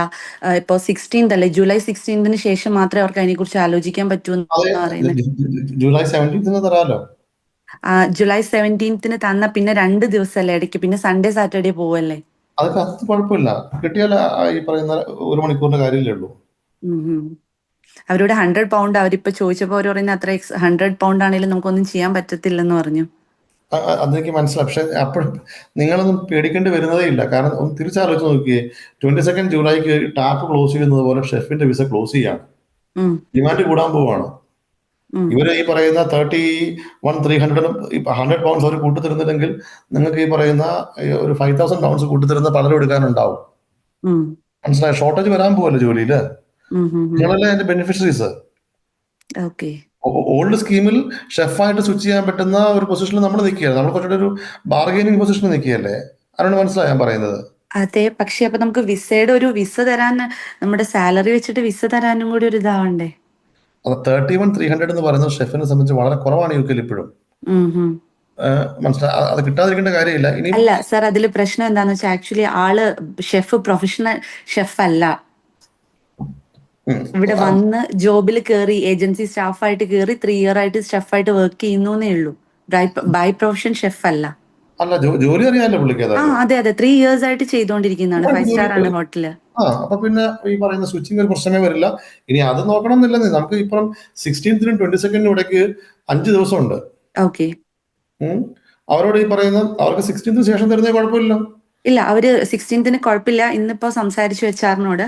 അപ്പൊ ഷെയർ കോഡ് എടുത്ത് കൊടുക്കും, ഞങ്ങൾ 16th കഴിഞ്ഞ് ട്രൈ ചെയ്ത് നോക്കട്ടെ, എത്രത്തോളം പോസിബിൾ ആണെന്ന് പറയാൻ പറ്റില്ലെന്നാ പറഞ്ഞേ. 16th വരെ അല്ലെ 22nd വരെ 29,000 pounds പോരെ 48 hours. ഈ പറയുന്നത് നമുക്ക് എളുപ്പത്തിൽ ചെയ്യാവുന്ന കാര്യമല്ലേ ഉള്ളൂ. നമുക്ക് ഈ ഒന്നും അല്ലെങ്കിൽ നമുക്ക് അന്ന് വേണ്ട മൺഡേ ചെയ്യാം. ഈ പറയുന്ന മൺഡേ രാത്രി 12 മണി വരെ നമുക്ക് ചെയ്യാൻ പറ്റും. ശരി സർ, ഒരു കാര്യം നിങ്ങൾ 2 രീതിയിലും ഇവര് COS തന്നാലും സേഫാണ്, ഇവർ തന്നില്ലെങ്കിൽ നിങ്ങൾ സേഫാണ്. ഓക്കെ സർ, ഒരു കാര്യം കൂടി. ഇപ്പൊ അവര് ഇൻ കേസ് തന്നു, നമുക്ക് മൺഡേ അല്ലെ ട്യൂസ്ഡേയിലും കൊണ്ട് COS തന്നു എന്ന് വെച്ച്, ഞാൻ അഡ്വൈസബിൾ ആണ്. എനിക്ക് ട്യൂസ്ഡേ ചേഞ്ച് വരും. ഓക്കെ, സോ മൺഡേയിൽ കിട്ടിയാൽ പോലും നമുക്ക് COS കിട്ടിയാൽ ഞങ്ങളിപ്പോ ഈ പ്രശ്നം വരുന്നതിന് മുമ്പ് തന്നെ ഒക്ടോബർ മീൻസ് നെക്സ്റ്റ് 2 weeks കഴിഞ്ഞ് നാട്ടിൽ പോകാൻ വേണ്ടിയിട്ട് ബ്രദറിന്റെ മാരേജ് ആയിരുന്നു. സോ COS കിട്ടി കഴിഞ്ഞു കഴിഞ്ഞാൽ എത്രയും ടൈം പീരീഡ് ഉണ്ടാവും സർ വിസയ്ക്ക് വെക്കാനായിട്ട്? ഉടനെ തന്നെ ചെയ്യേണ്ടി വരുമോ? കാരണം ആപ്ലിക്കേഷൻ ഇട്ട് കഴിഞ്ഞാൽ ആളിവിടെ പ്രസന്റ് ആവണം ഇങ്ങനെ. ആ ചോയ്സ് നിങ്ങൾ എടുക്കേണ്ടി വരും. ഞാനാണെങ്കിൽ അത് അപ്ലൈ ചെയ്തിട്ട് മാത്രമല്ല, കിട്ടാതിരിക്കേണ്ട കാര്യമില്ല, പ്രയോറിറ്റി കൊടുത്താലും മതിയല്ലോ. Okay sir. നിങ്ങളുടെ മുമ്പിൽ അപ്പോഴും ഓപ്ഷൻസ് ഉണ്ട്. സാധാരണഗതിക്ക് തന്നെ ഇപ്പൊ നമ്മുടെ ആപ്പ് റൂട്ടാണ് ചെയ്യുന്നതെങ്കിൽ 4-5 ദിവസം കൊണ്ട് തന്നെ വരുന്നുണ്ട്. ഇനി വേണ്ട, ആ റിസ്ക് എടുക്കാൻ വയ്യെങ്കിൽ ഈ പറയുന്ന ആപ്പ് റൂട്ടിൽ പ്രയോറിറ്റി ചെയ്യും, കിട്ടിക്കോളും. Okay sir. Thank you. അടുത്തേക്ക് പോകുന്നതിന് മുന്നേ വളരെ കൃത്യമായിട്ടൊരു കാര്യം, ചാറ്റിൽ നമ്മുടെ 2 ലിങ്ക് ഷെയർ ചെയ്തിട്ടുണ്ട്. ഒന്ന് നമ്മുടെ ഫേസ്ബുക്ക് പേജിന്റെയാണ്, രണ്ടാമത്തത് നമ്മുടെ മെമ്പർഷിപ്പ് ഫോമാണ്. സോ നമുക്ക് ഈ പറഞ്ഞ ഇത്തരത്തിലുള്ള പ്രോഗ്രാമിനെ പറ്റിയുള്ള അപ്ഡേറ്റ്സിന് ഈ 2 ലിങ്കുകൾ നമുക്ക് ഉപയോഗപ്പെടും. സോ ലീവ് ചെയ്യുന്നതിന് മുന്നേ നമ്മുടെ ഫേസ്ബുക്ക് പേജിൽ ഒന്ന് ഫോളോ ചെയ്ത് കഴിഞ്ഞാൽ നമ്മൾ ഇത്തരത്തിലുള്ള പ്രോഗ്രാമിന്റെ അപ്ഡേറ്റ്സ് വളരെ എളുപ്പത്തിൽ ലഭിക്കും. അതുപോലെ മെമ്പർഷിപ്പ് ഫോം ഫിൽ ചെയ്ത് കഴിഞ്ഞാൽ happy to take part of കയർലി, നിങ്ങളുടെ റീജിയണൽ ആയിട്ടുള്ള യൂണിറ്റി എന്നുള്ളത് കോൺടാക്ട് കിട്ടുകയും ചെയ്യും. അതിന്റെ വാട്സ്ആപ്പ് ഗ്രൂപ്പിലേക്ക് ആഡ് ചെയ്ത് ഇത്തരത്തിലുള്ള കാര്യങ്ങളുടെ എന്താ പറയുക ഡീറ്റെയിൽസ് സ്ട്രൈറ്റ് അവർ കിട്ടുകയും ചെയ്യും. നമുക്ക് മൂവ് ചെയ്യാം. AS iPhone. Hello, good evening sir. പറയൂ. സർ, ഞാൻ UK-യിലുള്ള ആളല്ല, ഞാനിപ്പോൾ ഇന്ത്യയിലാണ്. അപ്പം സെപ്റ്റംബർ ഇൻടേക്കിന് വേണ്ടിയിട്ട് എനിക്ക് യൂണിവേഴ്സിറ്റി ഓഫ് ഷെഫീൽഡിൽ MA ആർക്കിടെക്ചറൽ ഡിസൈൻ എന്ന് പറയുന്ന ഒരു കോഴ്സ് ഞാൻ ഓൾറെഡി അക്സെപ്റ്റ് ചെയ്തു. അപ്പോൾ ഈ റൂൾസ് വന്നപ്പം ഞാൻ കുറച്ച് കൺസേൺഡ് ആണ്. കാരണം ഞങ്ങളുടെ ആഫ്റ്റർ ഞങ്ങളുടെ ഗ്രാജുവേഷൻ ഞങ്ങളുടെ role is basically architectural assistant അല്ലെങ്കിൽ ആർക്കിടെക്ചറൽ ഡിസൈനർ. അപ്പം അവിടുത്തെ സീനിയേഴ്സിനോടും ഫ്രണ്ട്സ് അവിടെ ഉള്ളവരോട് സംസാരിച്ചപ്പോൾ പറയുന്നത് salary range is around 28 to 32. 35 ഒക്കെ പോകുന്നത് 35,000, 35,000 പോകുന്നതൊക്കെ മാക്സിമം ലണ്ടനിലൊക്കെയാണ്. അപ്പം വിത്ത് ദ ന്യൂ റൂൾസ് ഞാൻ ഡെഫർ ചെയ്യണോ ഡിക്ലൈൻ ചെയ്യണോ? What would be your advice? കാരണം ഇപ്പൊ പഠിക്കാനല്ലേ നമ്മൾ ആദ്യം തീരുമാനിക്കുന്നത്. അതിന് ഇപ്പൊ നിലവിലെ ചേഞ്ച് നമ്മളെ അഫക്ട് ചെയ്തിട്ടില്ല. നിലവിലെ ചേഞ്ച് ഗ്രാജുവേറ്റ് വിസയും അഫക്ട് ചെയ്തിട്ടില്ല. ഇവര് ആദ്യം തന്നെ പറയുന്നുണ്ട്, ഒരു സ്റ്റുഡന്റിനെ ഞങ്ങൾ പഠിക്കാൻ ഇൻവൈറ്റ് ചെയ്യുമ്പോൾ വർക്ക് പെർമിറ്റ് എന്നുള്ള ഗ്യാരണ്ടി ഉണ്ടാവുകയോ വേണ്ട. ഇപ്പൊ ഇവിടേക്ക് വന്നിരിക്കുന്ന ആളുകളിൽ ഒരു 90% ആളുകൾ എടുക്കുന്നത് എന്താണ്? കെയർ പോലുള്ള ജോലിയാണ്. അപ്പം അല്ലാതെ ഒരു ജോലി ഓപ്റ്റിമിസ്റ്റിക് ആവാം, പക്ഷെ അതിന് ഒരു ഗ്യാരണ്ടി പ്രതീക്ഷിച്ച് വരേണ്ടതില്ല. പക്ഷെ എന്ന് കരുതി ഈ പറയുന്ന നമ്മൾ കോഴ്സ് മിസ്സാക്കേണ്ട കാര്യവുമില്ല. അതുപോലെ തന്നെ ഇപ്പം ഗ്രാജുവേറ്റ് വിസ ഇപ്പോഴത്തെ സ്ഥിതി തന്നെ 24 months ഉണ്ട്. ഇനി അത് എത്ര പറഞ്ഞാലും 18 months ഉണ്ടാവും. അപ്പം ഇനി ഇവിടെ ഒരു മൈഗ്രേഷൻ പോസിബിൾ അല്ലെങ്കിൽ പോലും മുമ്പേ പറഞ്ഞ സാലറി ത്രെഷോൾഡ് 18 months എങ്കിലും വർക്ക് ചെയ്യാൻ കഴിയുമല്ലോ.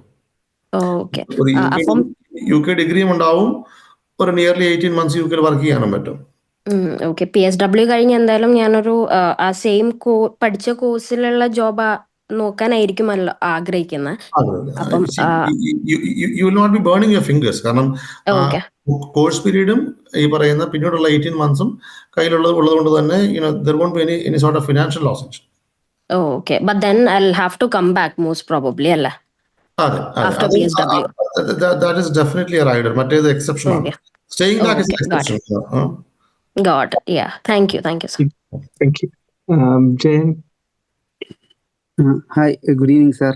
സന്ദീപ് സാർ, എനിക്ക് ILR-ആയിട്ട് ബന്ധപ്പെട്ട ഒരു ക്വസ്റ്റ്യൻ ആണ് ചോദിക്കാനുള്ളത്. നമുക്ക് ഈ സൈറ്റിൽ പറയുന്നുണ്ടല്ലോ, നമുക്ക് UK നിന്ന് വിട്ടു നിൽക്കാൻ പറ്റുന്നത് എനി 12 month പീരീഡിൽ 180 days. ആ ഈ 12 month എങ്ങനെയാണ് കാൽക്കുലേറ്റ് ചെയ്യുന്നതെന്ന് അറിയുമോ? 12 month ഈ പറയുന്ന നമ്മൾ ഓരോ വർഷം പുറകോട്ട് എടുക്കും. ഞാൻ എന്നാണോ PR-ന് ക്വാളിഫൈഡ് ആകുന്നത്, ഉദാഹരണം 2021 ഈ പറയുന്ന ജാനിൽ വന്ന ഒരാളെ സംബന്ധിച്ച് അയാൾ ക്വാളിഫൈ ചെയ്യുന്നത് 2026 ജാനിലായിരിക്കുമല്ലോ. അവിടുന്ന് പുറമോട്ട് കാൽക്കുലേറ്റ് ചെയ്യും. ജൂണിൽ വന്ന ജൂണിൽ കാൽക്കുലേറ്റ് ചെയ്യും പുറമോട്ട്. ഓക്കെ, അങ്ങനെയാണല്ലോ കാൽക്കുലേഷൻ വരുന്നത്. അതായത് ഓരോ ഇമിഗ്രേഷൻ ഇയർ ആണത്. ഓക്കെ സാർ, അപ്പൊ നമ്മളിപ്പം UK നിന്ന് വിട്ടു നിന്ന് ഈ 180 days കഴിഞ്ഞു കഴിഞ്ഞാൽ എൻറ്റയർ ക്ലോക്ക് റീസെറ്റ് ആവുമോ, അതോ ആ ഒരു വർഷം കൗണ്ട് ചെയ്യാതിരിക്കത്തേ ഉള്ളൂ? അത് ഓരോ സാഹചര്യം പോലും ചിലപ്പോൾ നമുക്ക് അതിനെ സ്പ്ലിറ്റ് ചെയ്യാൻ പറ്റും. അത് എത്ര നാളാണ് പുറത്തേക്ക് നിന്നത്? ഇല്ല, ഇപ്പം മെറ്റേണിറ്റിയിലാണ് വൈഫ്. അപ്പൊ നമ്മള് പോകാനായിട്ട് പ്ലാൻ ചെയ്യുകയാണ്. അപ്പൊ ഒരു ഇച്ചിരി നാള് നാട്ടിൽ നിന്നാൽ കൊള്ളാന്നുണ്ട്, പേരൻസിന് വയ്യാത്തത് കൊണ്ടേ. Maternity definitely is not exception.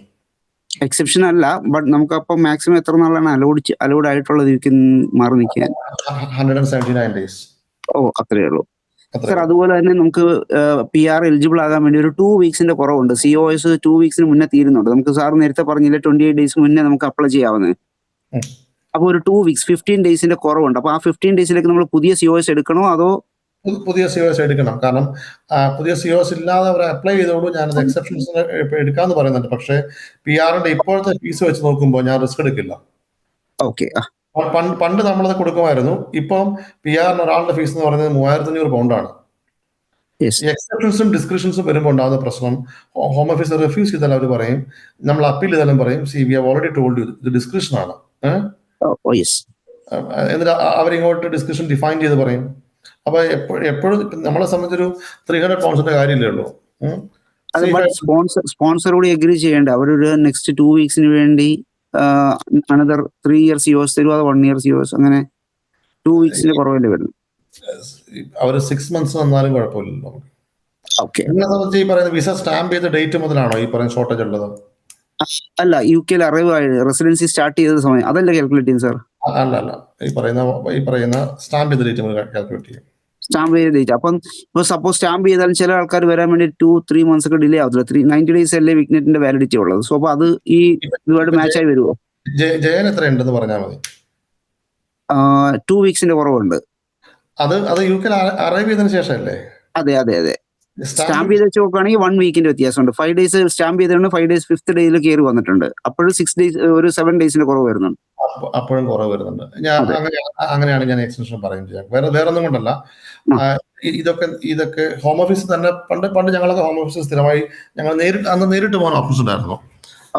നമുക്കിതൊരു പേടിയാണ്. അവർ പറയും നിങ്ങൾ തന്നു നോക്കൂന്ന് പറയും. അവർ ഉറപ്പ് തരത്തില്ല. ഞങ്ങളൊരു കവറിംഗ് ലെറ്റർ വെച്ച് അയക്കാൻ പറയും. അപ്പൊ ചിലപ്പോൾ കിട്ടും, ചിലപ്പോൾ കിട്ടത്തില്ല. ഇപ്പൊ നമുക്ക് ആർക്കും ആ റിസ്ക് എടുക്കാൻ വയ്യ. കാരണം ഇത്രയും ഫീസായി. 1000 pound കാലത്ത് നമുക്ക് റിസ്ക് എടുക്കാമായിരുന്നു. ഇപ്പൊ 3500 pound സമയത്ത് ഒരു 300 രൂപയ്ക്ക് വേണ്ടിയിട്ട് എക്സ്റ്റെൻഡ് ചെയ്യാൻ പറ്റുന്ന ഒരു കാര്യം 3500 pound കൊടുത്ത് റിസ്ക് ചെയ്യേണ്ട കാര്യമില്ലല്ലോ. Thank you so much sir. സമയം അതിക്രമിക്കുന്നുണ്ട്. നമുക്കൊരു 3 ഹാൻഡ് റൈസും കൂടെ ഉണ്ട്. 3 ആൾക്കാരേക്കും കൂടെ ഒന്ന് പോയിട്ട് വളരെ പെട്ടെന്ന് ഒന്ന് കൺക്ലൂഡ് ചെയ്യാം.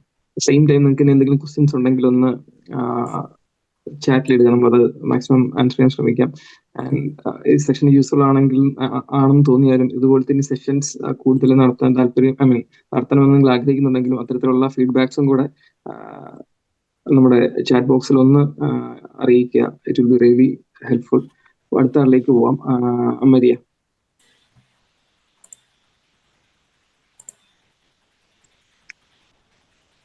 മ്യൂട്ടാണോ? മ്യൂട്ടായിരുന്നേ. ഹലോ. ഓക്കെ സാറ്, ഞങ്ങള് 2023 ഓഗസ്റ്റിൽ വന്നായിരുന്നു. എനിക്ക് ഇലക്ട്രിക്കൽ എഞ്ചിനീയർ ആയിട്ട് 16 വർഷം എക്സ്പീരിയൻസ് ഉണ്ട് ദുബായില്. ഞാനിവിടെ പ്രോജക്ട് മാനേജ്മെന്റ് എടുത്തിട്ടാ വന്നേ. കോഴ്സ് കഴിഞ്ഞു. അപ്പൊ ഞാനുണ്ട്, ഹസ്ബൻഡ് ഉണ്ട്, പിള്ളേർ 2 പേരുണ്ട്. ഞങ്ങൾ എല്ലാവരും PSW-ലാ. അപ്പോ ഞാൻ ഇലക്ട്രിക്കൽ എഞ്ചിനീയറിംഗ് ജോബിന് എനിക്ക് ഒരുപാട് ഇന്റർവ്യൂ ഒക്കെ കിട്ടുന്നുണ്ട്. പക്ഷെ അവര് ലാസ്റ്റ് മിനിറ്റില് എന്റെ വിസ 2027 January 29 വരെ ഉള്ളൂ. അപ്പൊ അവര് മെയിനായിട്ടും അതിലൊരു കൺസേൺ വെച്ചിട്ട് എടുക്കാൻ പറ്റത്തില്ല. അതൊരു അവരങ്ങനെ ചിന്തിക്കുന്നതാണോ, അതോ എനിക്കിനി ഇലക്ട്രിക്കൽ ജോബിൽ എനിക്ക് അപ്ലൈ ചെയ്യാൻ പറ്റത്തില്ലയോ, അതോ ഞാൻ നോക്കിയാലും അപ്ലൈ ഇത് ഏതെങ്കിലും 1-2 സ്ഥലത്തല്ലേ അവര് ഈ പറഞ്ഞിട്ടുണ്ടാവുക?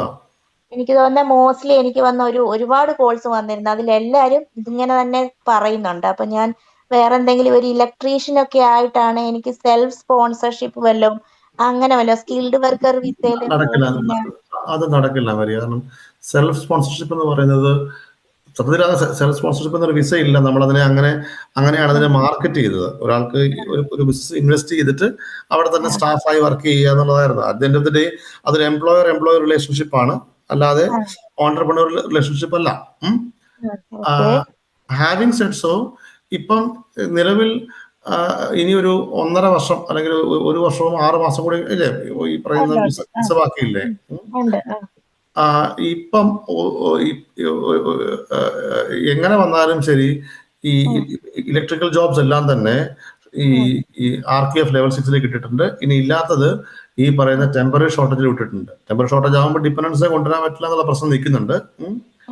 എന്നാലും മാർക്കറ്റിൽ ഈ ജോബിന് ഷോർട്ടേജ് ഉള്ളത് കൊണ്ടാണല്ലോ ഇത് RQF-ലും TSL-ലും കിടക്കുന്നത്. ആ രണ്ടിന്റെ ജോബിന്റെ ക്രൈറ്റീരിയ എടുത്തു നോക്കിയോളൂ. ഏതെങ്കിലും 1-2 സ്ഥലത്തുനിന്ന് നമുക്കൊരു നെഗറ്റീവ് റിമാർക്ക് കിട്ടിയെന്ന് എഴുതിയിട്ട് മാർക്കറ്റ് റിയാലിറ്റി അതല്ലെന്നാണ് ഈ പറയുന്ന മൈഗ്രേഷൻ അഡ്വൈസറി കമ്മ്യൂണിറ്റി പറയുന്നത്. അങ്ങനെയാണ്. റെപ്പറ്റേറ്റീവ് ആയിട്ട് വരുന്ന സ്ഥലമാണ് എഞ്ചിനീയറിംഗ്, എസ്പെഷ്യലി ഇലക്ട്രിക്കൽ. അപ്പൊ ഞാൻ 1.5 വർഷം ട്രൈ ചെയ്തുകൊണ്ടിരിക്കുക. അത് അത്ര ദൂരത്തിലല്ല മര്യാദയ്ക്ക് ജോലി ഉടനെ കിട്ടാവുന്നുള്ളതേ ഉള്ളൂ. അത് ഞാനിപ്പോ വെറുതെ ഈ പറയുന്ന ഒരാളെ ഈ പറയുന്ന എക്സ്ട്രീംലി ഓപ്റ്റിമിസ്റ്റിക് ആയിട്ട് പറയുന്നതല്ല. അങ്ങനത്തെ മാർക്കറ്റ് റിയാലിറ്റി ഉള്ളത് കൊണ്ടാണല്ലോ ഇവര് തന്നെ പറയുന്നത്. അതെ, പക്ഷെ എനിക്ക് ഏത് ട്രാക്കിൽ കൂടി ഇനി മുന്നോട്ട് നീങ്ങണം എന്നൊരു പിടിയില്ല. അത് അത് അപ്പൊ അത് ഞാൻ സി- ഓർത്തു, അത് സി വി അമെൻഡ് ചെയ്യോ അങ്ങനെ എന്തെങ്കിലും പരിഹാരമായിരിക്കണം അങ്ങനെ ഉണ്ടാക്കേണ്ടത്. ഓ ഓക്കെ ഓക്കെ ഓക്കെ.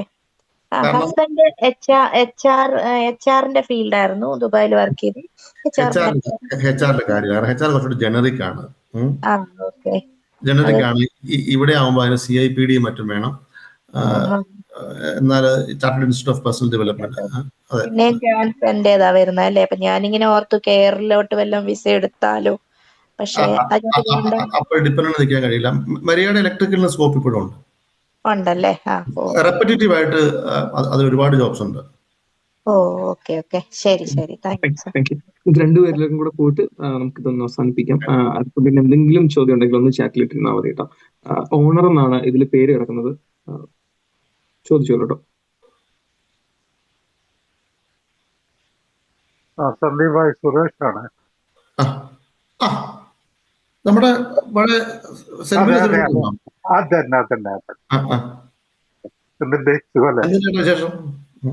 എല്ലാം വെറുതെ ഇങ്ങനെ ഫേസ്ബുക്കിൽ കണ്ടപ്പോ നിങ്ങളെ ഒന്ന് കയറിയിട്ട് കുറച്ച് സംശയങ്ങളും കൂടി ചോദിക്കാലോ. നിങ്ങളെ കാണാത്ത കുറെ കാലമായി നേരിട്ടിട്ട്. അറിയാന്നാണ് പറഞ്ഞേട്ടാ.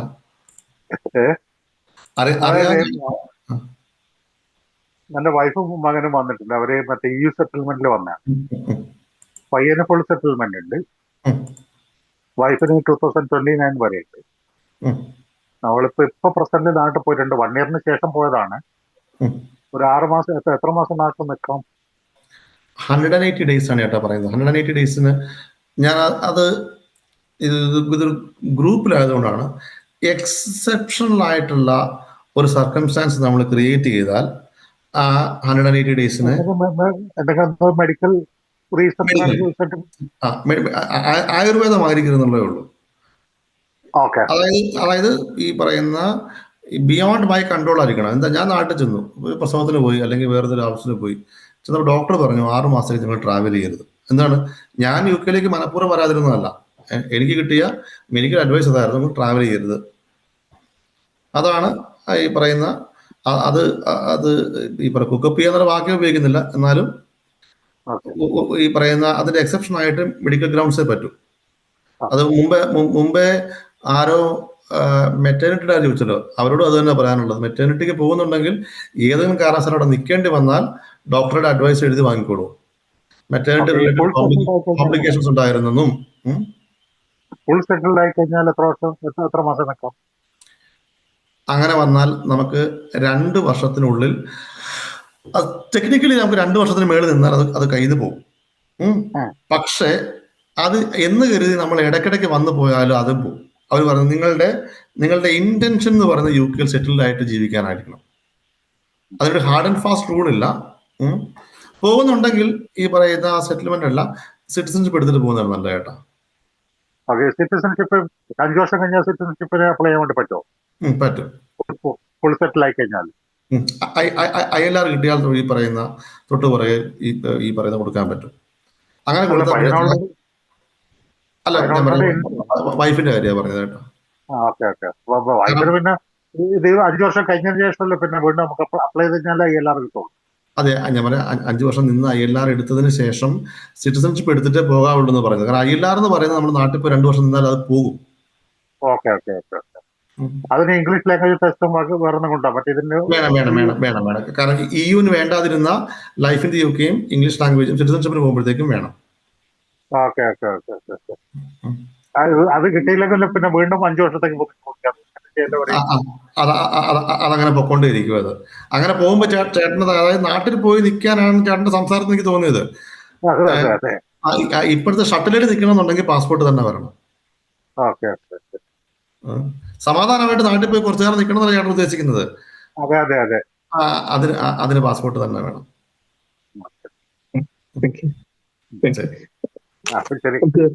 നിബിയയിലേക്കും കൂടെ പോയിട്ട് ഒന്ന് അവസാനിപ്പിക്കാം. നിബിയ പറഞ്ഞു.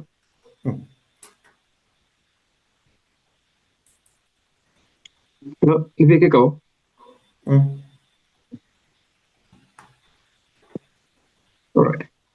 നമ്മള്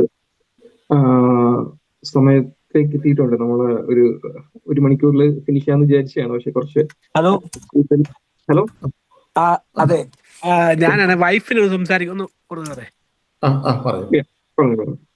ഹലോ, ഗുഡ് ഈവനിങ് സാറേ. എൻ്റെ പേര് എമിലാണ്. ഞാൻ കറൻ്റ്ലി ബാൻഡ് 5 നഴ്സായിട്ട് വർക്ക് ചെയ്യുകയാണ്. ഞാൻ 2022 ഒക്ടോബറിലാണ് ഇവിടെ എത്തിയത്. സോ നമുക്ക് ഒരു ഇൻ്റർവ്യൂ അറ്റൻഡ് ചെയ്ത് നമുക്ക് ബാൻഡ് ഹൈ ആയി നമ്മൾ വേറൊരു ഹോസ്പിറ്റലിൽ നമുക്ക് കിട്ടുവാണെങ്കിൽ പിന്നീട് ഞാൻ അത് എൻ്റെ ILRന് സബ്മിറ്റ് ചെയ്യുമ്പോൾ എന്തെങ്കിലും പ്രോബ്ലം വരുമോ? അത് ഒരു കുഴപ്പമില്ല. നമുക്ക് എവിടെയാണോ നല്ല ശമ്പളം കിട്ടുന്നത് അങ്ങോട്ട് മാറുക എന്നുള്ളതാണത്. ഓക്കെ, അത് നമുക്ക് ഇപ്പോൾ ഒരു ഹോസ്പിറ്റലിൽ സെയിം ഇല്ല, കുഴപ്പമില്ല. നമ്മുടെ ചോദ്യം കണ്ടിന്യൂറ്റി ബ്രോക്കൺ ആവത്തില്ല. നമ്മൾ ഈ സ്കിൽഡ് വർക്കറിൽ തന്നെ കണ്ടിന്യൂ ചെയ്ത് 5 വർഷം ആവണം എന്നുള്ളതേ ഉള്ളൂ. അത് എത്ര മൾട്ടിപ്പിൾ എംപ്ലോയർ ആണോ സിംഗിൾ എംപ്ലോയർ ആണോ നോക്കുന്നില്ല. ഓക്കെ ഓക്കെ സാറേ, ഓക്കെ കേട്ടോ. Thank you so much. നല്ല ഓപ്ഷൻ കിട്ടിയാൽ എടുത്തോളൂ. Okay okay okay, thank U. Thank you so much. എനിക്കറിയാം ഇനിയും കുറച്ച് ക്വസ്റ്റ്യൻസ് ഒക്കെ ഉണ്ട്. നമ്മൾ ചാറ്റിലിട്ടത് മാക്സിമം അവിടെ നിന്ന് തന്നെ റിപ്ലൈ ചെയ്യാനായിട്ട് ശ്രമിക്കാം. കാരണം നമുക്ക് സമയത്തിൽ അതിക്രമിച്ച് നമ്മൾ 1 മണിക്കൂറിൽ ഫിനിഷ് ചെയ്യാം എന്ന് വിചാരിച്ചു. പക്ഷേ നമുക്ക് ഒത്തിരി യൂസ്ഫുൾ ആയതുകൊണ്ടും ഒത്തിരി ചോദ്യങ്ങൾ ഉള്ളതുകൊണ്ടാണ് നമ്മൾ കുറച്ചുകൂടെ പുഷ് ചെയ്ത് ഓൾമോസ്റ്റ് 10 മണിയായി. അപ്പം എനിക്ക് തോന്നുന്നു നിങ്ങളെ ഒത്തിരി ചോദ്യങ്ങൾക്കും വറീസിനും ഒക്കെ ഒരു എന്താ പറയുക, അതെല്ലാം ഈ അറ്റ്മോസ്ഫിയറിൽ നിന്ന് ഒത്തിരി വറീസ് ഒക്കെ ഡിസ്കസ് ചെയ്യുന്ന രീതിയിൽ നല്ലൊരു സെഷൻ ആയിരുന്നു. എനിവേ നമുക്കതൊന്ന് കൺക്ലൂഡ് ചെയ്യാം. ഞാൻ കൈരളിയുടെ നാഷണൽ ട്രഷററെ ക്ഷണിക്കുകയാണ് ഈ ഒരു സെഷൻ കൺക്ലൂഡ് ചെയ്തെന്നാണ് പറയാനായിട്ട്.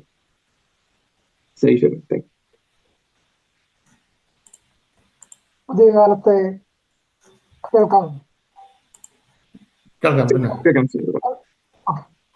പ്രിയപ്പെട്ട അഡ്വക്കേറ്റ് സന്ദീപ് പണിക്കർ, അതേപോലെ തന്നെ കൈരളിയുടെ ദേശീയ സെക്രട്ടറി നവീൻ, ഈ സെക്ഷനിൽ പങ്കെടുത്ത പ്രിയപ്പെട്ട സുഹൃത്തുക്കളെ, പുതിയ കാലത്തെ ആളുകളെ സംബന്ധിച്ച്, പ്രത്യേകിച്ച് കോവിഡാനന്തരം ഇവിടെ UK-യിലെത്തിയ ആളുകളെ സംബന്ധിച്ചിടത്തോളം പുതിയ നിയമമാറ്റങ്ങൾ ഏറ്റവും അധികം അലോസരപ്പെടുത്തുന്ന ഒന്നായിരുന്നു.